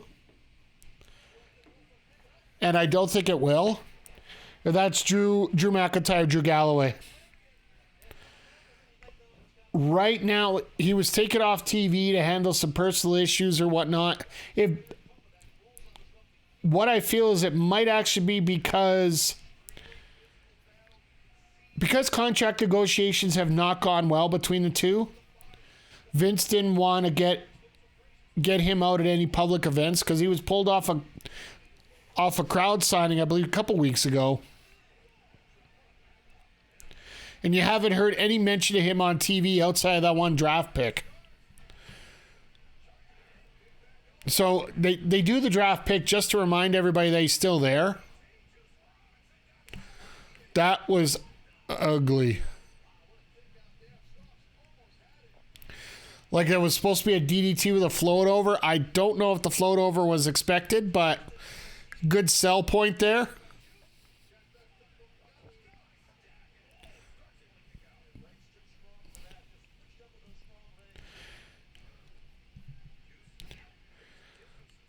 But one thing I do have to say, even though I crap on some of these moves looking a little ugly, I don't mind a little ugliness in my wrestling. For the fact that, it may not be perfect. That was, like I said, a combination of a flying nothing and supposed to be a crossbody with no elevation whatsoever.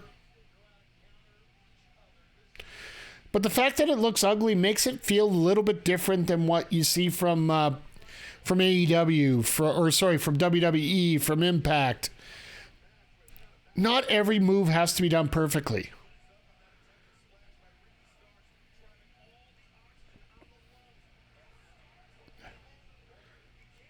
Love that cannonball. If it's performed properly, it looks so devastating.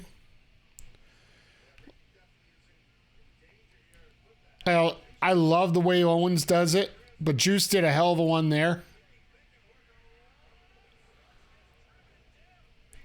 Nice flip. And then that clothesline, nice.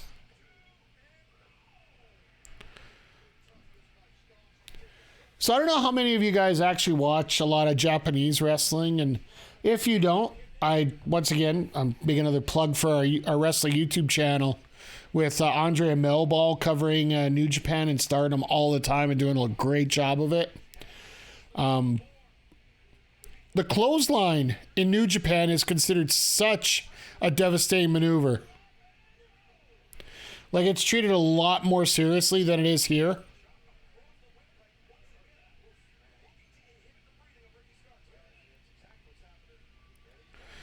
Try to go for that Dirty Deeds close, or that DDT.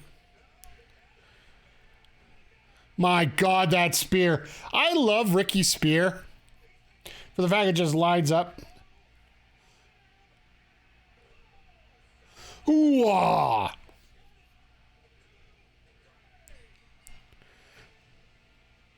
Honestly, the spear by Starks, I feel, is a lot more... I think genuine's the best way to put it. A lot more real, a lot more realistic. The fact that he literally launches himself into his opponent rather than the whole wind-up setup. And with Roman, if you don't get it, you actually can get a kick in and block it. When he's flying the way that he is...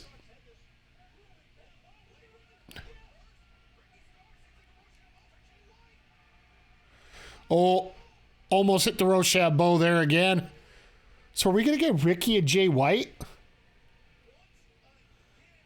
Sorry, dropped your foot. Oh, okay. I thought you were imitating Roman Reigns on the spear.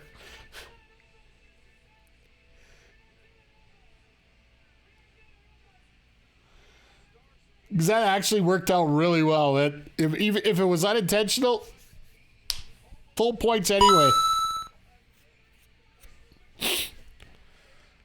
Okay, so we're getting close to where the main event's supposed to be here right now.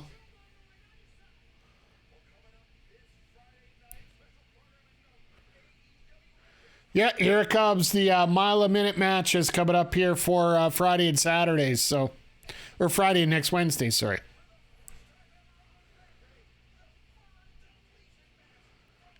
Oh, goody. The firm deletion. Oh, they're only advertising the one. Nice.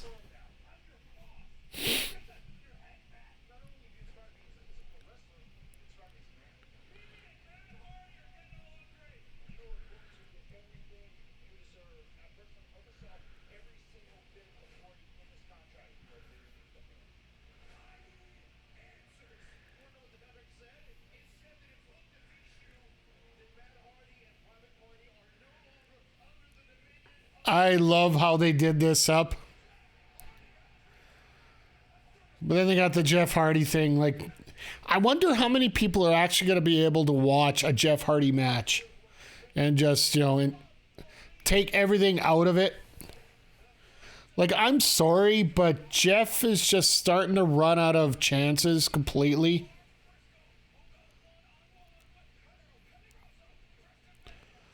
Okay.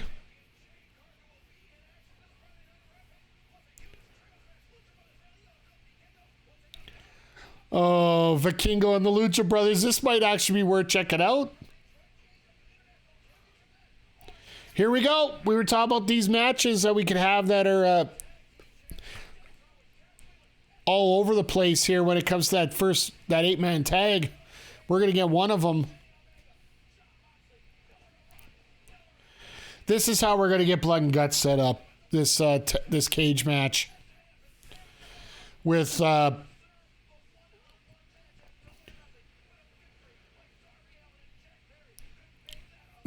what I got a feeling is there's going to be a bunch of interference. They're going to eventually throw the cage match out because the referees are going to get knocked out and everything. And it's just going to lead to a blood and guts match.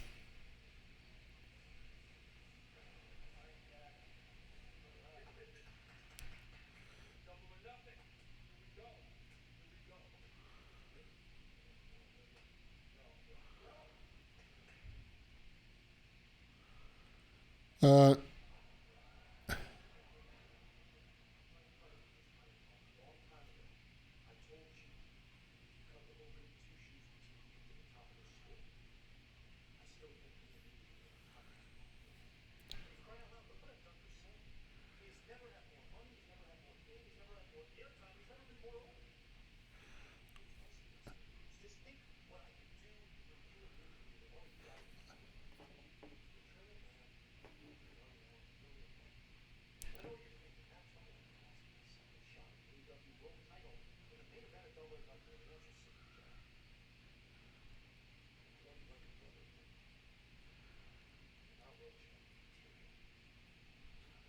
oh, God. He's played the B-plus player gimmick.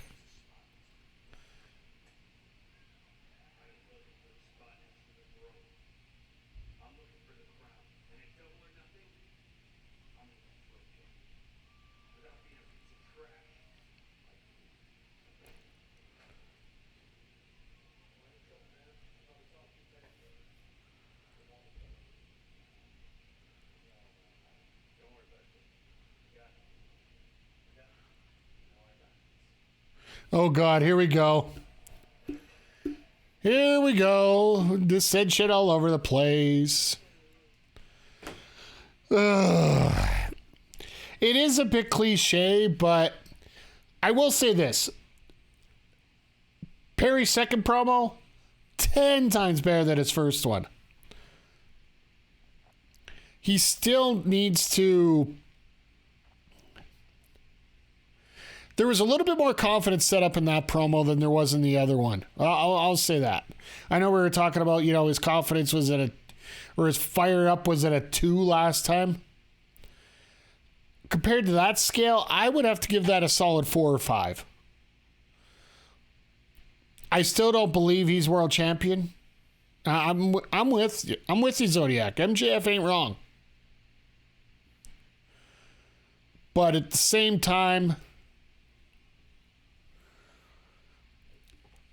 that cliche of the trying to break up the face team and will they coexist? I want to make sure this match just comes out clean out of this. That's all I hope out of this. We get a straight up match. That's great.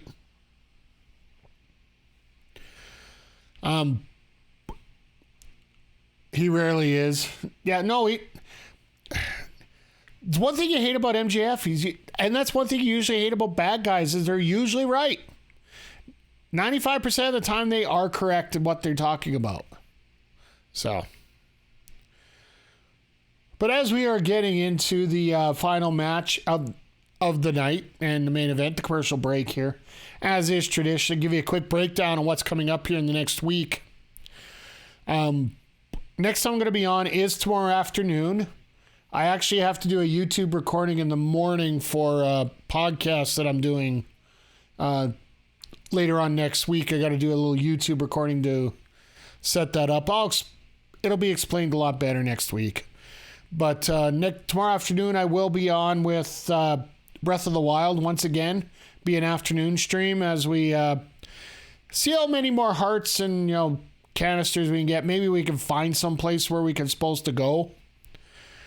And then after that, programming note for Saturday, our WWE 2K23 run of Hell in the Cell is where we're at. That will be taking place after Backlash. So once Backlash is done, come on over to the Twitch channel here and come check out what I got booked up for a pay-per-view here, because I got a few interesting matches planned here. So, and then from there, we're probably looking at doing some Melty Blood on Monday. I want to see if I could save UMC 3 for closer to Evo, or closer to when Street Fighter releases. And then, just waiting to see if I'm part of the Electric Show League Round 1 playoffs. We got mini seasons coming up. I just finished 2 victories yesterday. Moved myself up to third place currently, but that's before anybody else played their week 3 games. Basically, I need a lot of help to get to the playoffs. Because some people have 4 matches to play, some have 2. And I'm not that far up on everybody, so.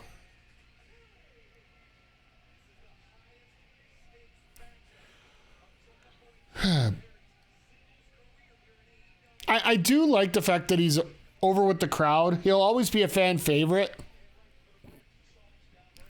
I can't see Jack Perry not being a fan favorite. Like, he looks too plucky to be a heel. Do you think you could ever see a guy like Jack Perry as a heel the way that he is right now? The only way he'd be able to do it is if maybe he, like, cut his hair, wear a suit. Oh, wow.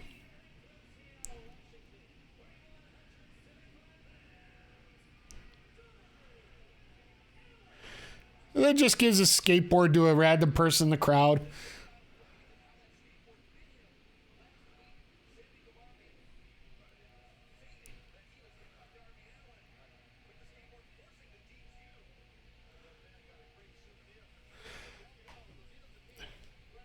You don't think you can see him as a heel? Yeah. It's going to be like... I just think the ceiling's limited with a guy like Jack Perry right now. But I seriously do hope that I'm wrong, sort of like we were wrong with Orange Cassidy.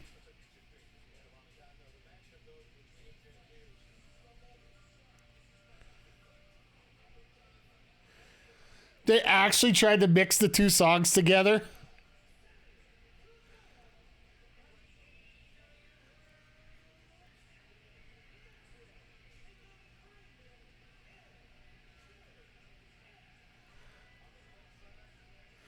Okay.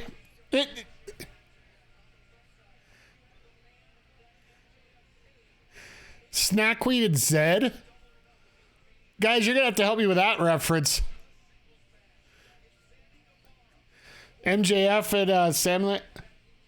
The matchup kind of... You know what? Mikey Ruckus does such an amazing job with all the music of all the wrestlers.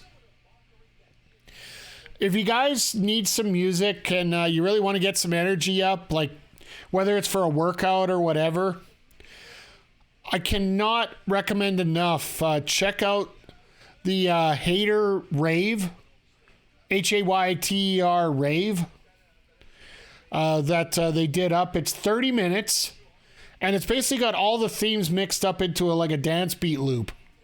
And it actually sounds really good. I was listening to it while I was driving around at work this week, and yeah, it kept me awake, which, you know, sometimes at work, that's half the battle, right?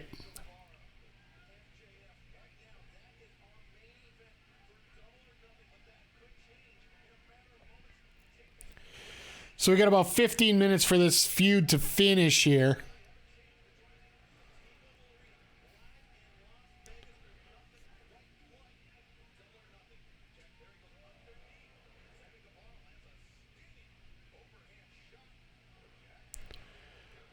I'll say this. Jack's skills have improved immensely since the start of AEW.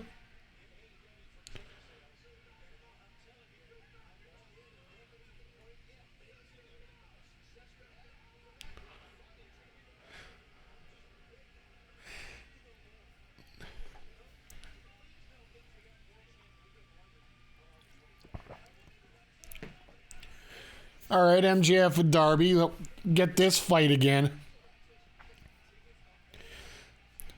Like, it's funny, we're watching this and we're just waiting for the first 10 minutes to get out of the way so we can get right to the shenanigans here. Because we know they're coming. Like, this is an MJF match. There's some kind of shenanigans everywhere. Now, are these shenanigans going to ruin MJF, or are they going to ruin Darby here, or...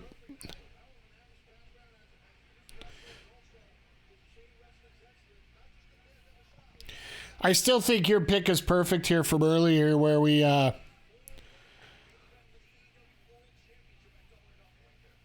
Sammy and MJF end up screwing up and, you know, they get an unintentional bump and then it causes the pinfall or whatever. Because let's face it, Sammy's in there to eat the pin right now.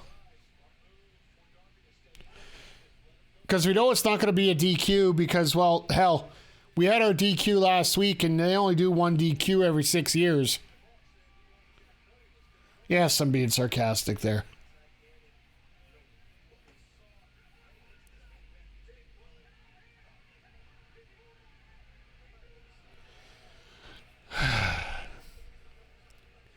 Good old-fashioned Southern wrestling. Now MJF should pull his hair.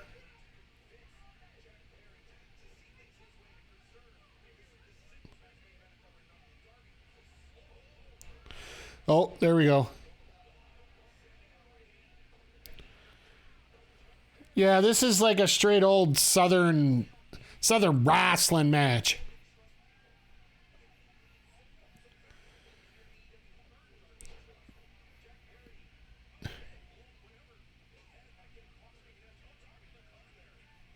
It's funny, Jack's yelling at him to cover. It's like, you would think that there would be a more willingness for Darby to listen in that case, just because it is a cover. Southern wrestling is why wrestling is wrestling. I'm down. All right, cool enough.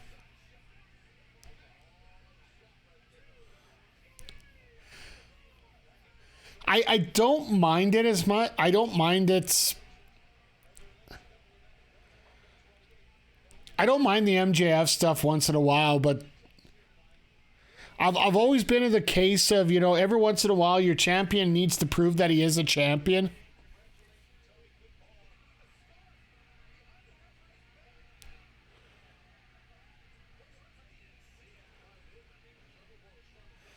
But when we get the same shenanigans, like, I know this isn't the same extent as what the Outcast did, but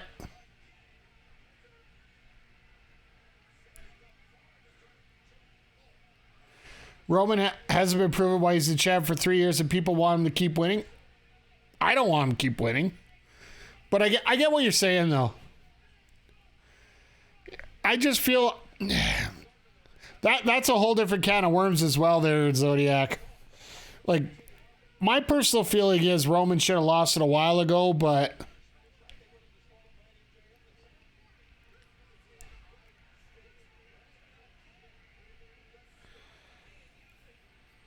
now that they're keeping it... Oh.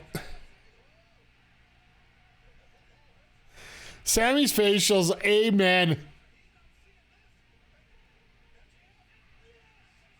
Oh my God. Like we said,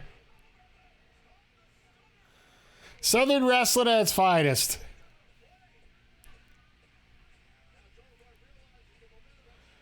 All right, we got about 10 minutes left here in the match here, but I really wonder when they're going to bring Roman back for, like, it would have to be for Night of Champions. You'd have to defend it somehow, right? But who do you put it against? Like, right now there is absolutely...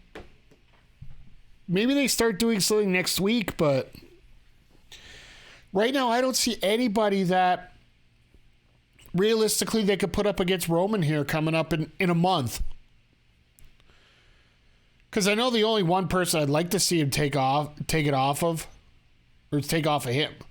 Rollins, isn't he still on Raw? That's the thing. As soon as the draft happened, Rollins got moved to Raw. Rollins is staying on Raw with Becky there. And if they want to keep these things firm in place, these rosters here, like, they took Drew out of there. They took Rollins. Well, Rollins has this story that, you know, you think that WWE will stay true to the draft? I've been saying that for the very start, since they started talking about the draft. Like, I wonder how long it's going to be before they actually break the rules on that. The over-under right now is 3 weeks. Which, ironically enough, would take us to Night of Champions. Which I'm already pissed off about that show because, well, frankly, it was King and Queen of the Ring until the Saudis got a hold of it. As much as they won't announce a reason, the fact that they were going to crown somebody as a king and a queen in a kingdom and a queen and in a kingdom that doesn't recognize queens whatsoever, I highly digress that would be the reason why the pay-per-view got changed. Like, nobody's going to say anything for proof, right? Because, who's going to admit to it? That's about as big of a black eye as you can get. And I'm pretty sure after the Saudi investment group didn't get the purchase deal for WWE, they're basically just saying, to hell with you guys. We're going to do what we want in this case. We're going to get through this contract, and that'll be about it.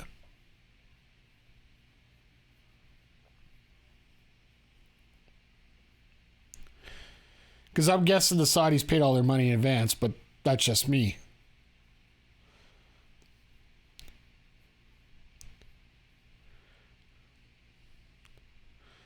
But I will say, as much as I can't, much as I say I hate these kind of stories here with the Southern wrestling and such, MJF has got a gimmick that he absolutely loves. Yeah, that's crap. Like King of the Ring, Night of Champions seems less than. The world title seems less than. They created this title and they said nobody could beat Reigns, and Roman doesn't even show up as part of his deal. Boy, Rebsberg. I will say I do love the kick spot, where the referee just turns around, boots the hands when they're cheating.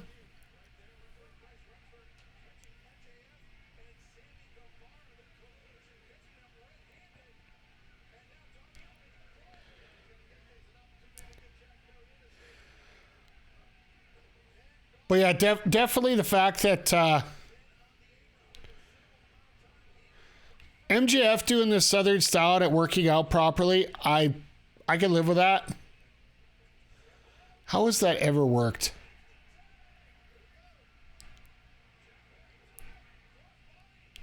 Sorry, just looking at that, we're going to set up for a double sledge together.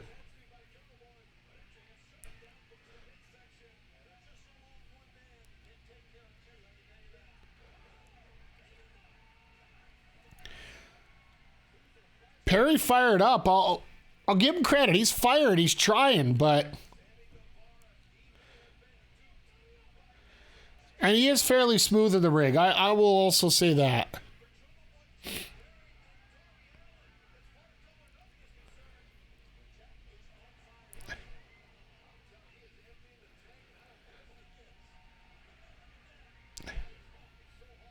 The problem is when he's champion, I don't believe that that he can beat everybody. Like, beat a guy like MJF, I can live with that.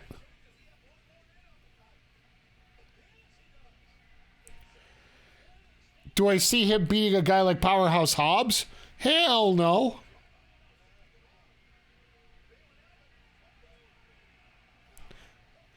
You gotta love it.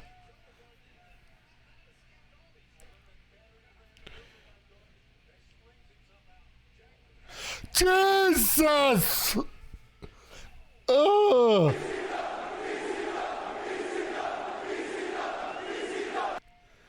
That powerbomb was so sort of nasty there. My God.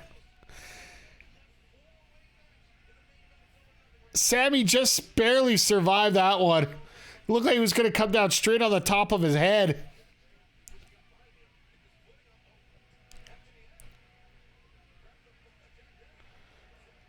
Oh, yeah, here comes Sammy. Spanish Fly Special.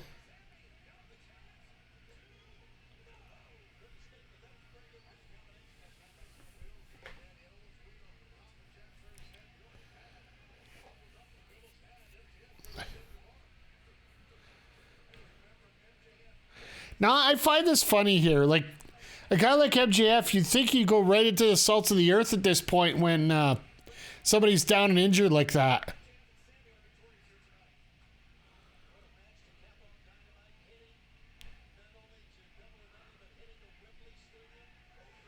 Oh. There you go. That didn't work.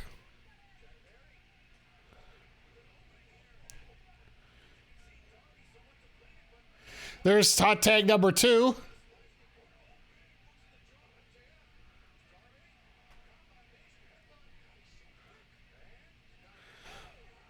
All right, I'll take that. That was a little impressive by Darby.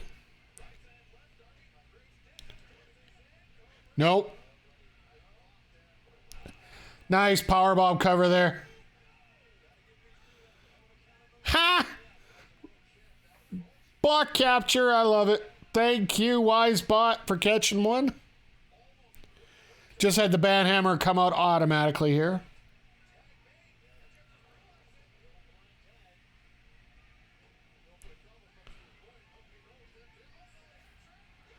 Oh, there it is. So now, does Sammy come in for the save? No, this is the perfect. Sammy does the save, but then Sammy gets caught in the bear trap and MJF walks.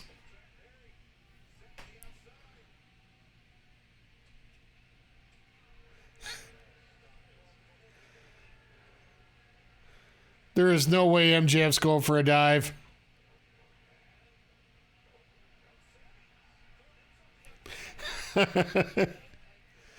There we go. Yep, there it is. Did Sammy actually think MJF was going to go out of the ring? That's the funny part.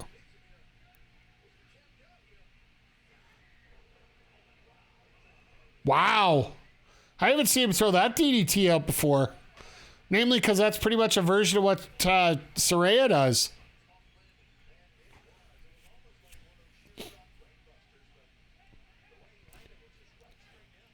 But just, he's talking about a teared up brainbuster.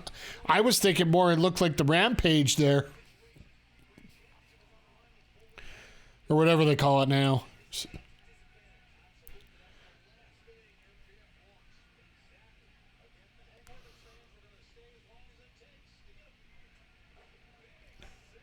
There's the tag.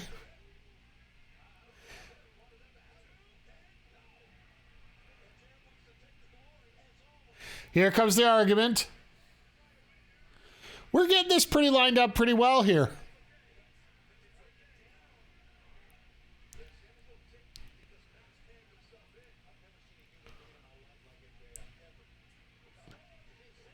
And there's the powerbomb on knee, and there's Sammy coming in for the cover.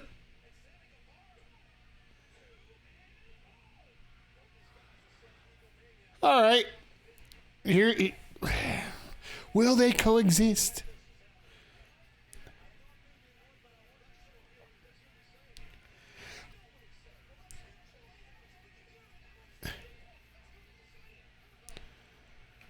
Oh, here we go. Here comes the implosion.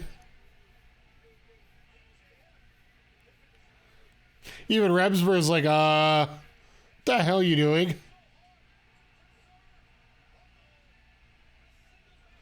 All right, you're caught there. Here comes the pin. Super kick.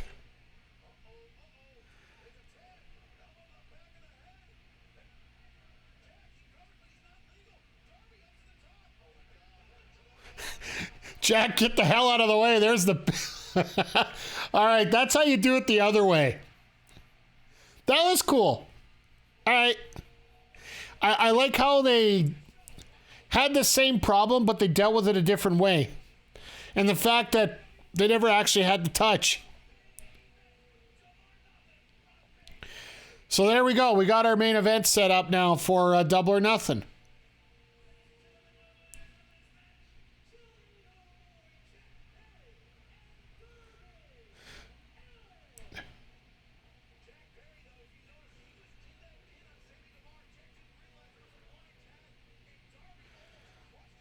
They just don't know where to go for the camera shot to finish this off.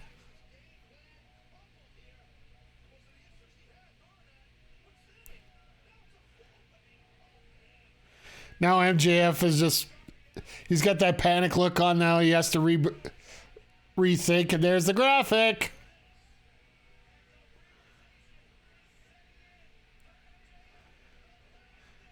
the first look of fear out of MJF now.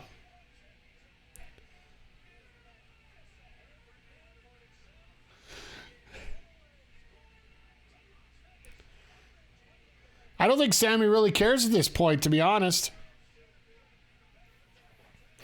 As we're going off the air here, I'll have to say, not bad. Tonight's Dynamite, like we said, no way MJF loses. No, I don't think so either. I'll get a little bit more into that. We're going to have a AEW prediction show here. Gonna have to figure out which guest I'm going to bring on for it, but we'll chat up my thoughts once we get the card a little more solidified here. But all in all, tonight, we got some matches. We're getting things closer. I didn't like a few things that went on, but we're progressing most of the storylines towards something at Double or Nothing right now. Looks like we're getting Adam Cole, Chris Jericho, or some version of it going forward. The Britt Baker, JB Hayter, bringing in Hikaru Shida now against the Outcasts. You got Juice Robinson and Ricky Starks working towards...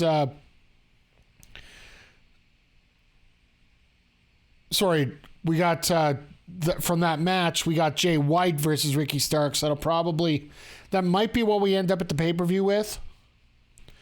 Of course, we're going to get the Acclaim versus the House of Black now for the Trios Championships, which I think is going to be a lot of fun. I don't think there's a way in hell the House of Black loses that match, but I think it's still going to be a hell of a lot of fun to watch. And then here in the main event, you have MJF with his worst nightmare now that the Four Pillars match has become a Four Pillars match. Or the singles match becoming a Four Pillars match, sorry. I'd love to see things progress a little bit faster, but as long as we're getting some foundations put together and then next week we start getting some real continuity here going on the 10th, the 17th you'll get your second half of your matches booked together, and then the 24th the go home show, right? We're only 3 more shows away, so we got to start getting this into full gear, and no pun intended, of course, but we're starting to get there. We're starting to get things put together, and tonight's Dynamite, I'm not going to say it was a knock it out of the park show, but it was very consistent and a good way to progress everything into the future. Oh yeah, and let's talk about Wardlow and Christian Cage now, where we might end up getting a triple threat out of it, maybe. Who knows at that point, but all in all, like I said, a decent Dynamite tonight and a good way to progress things forward. Whoa.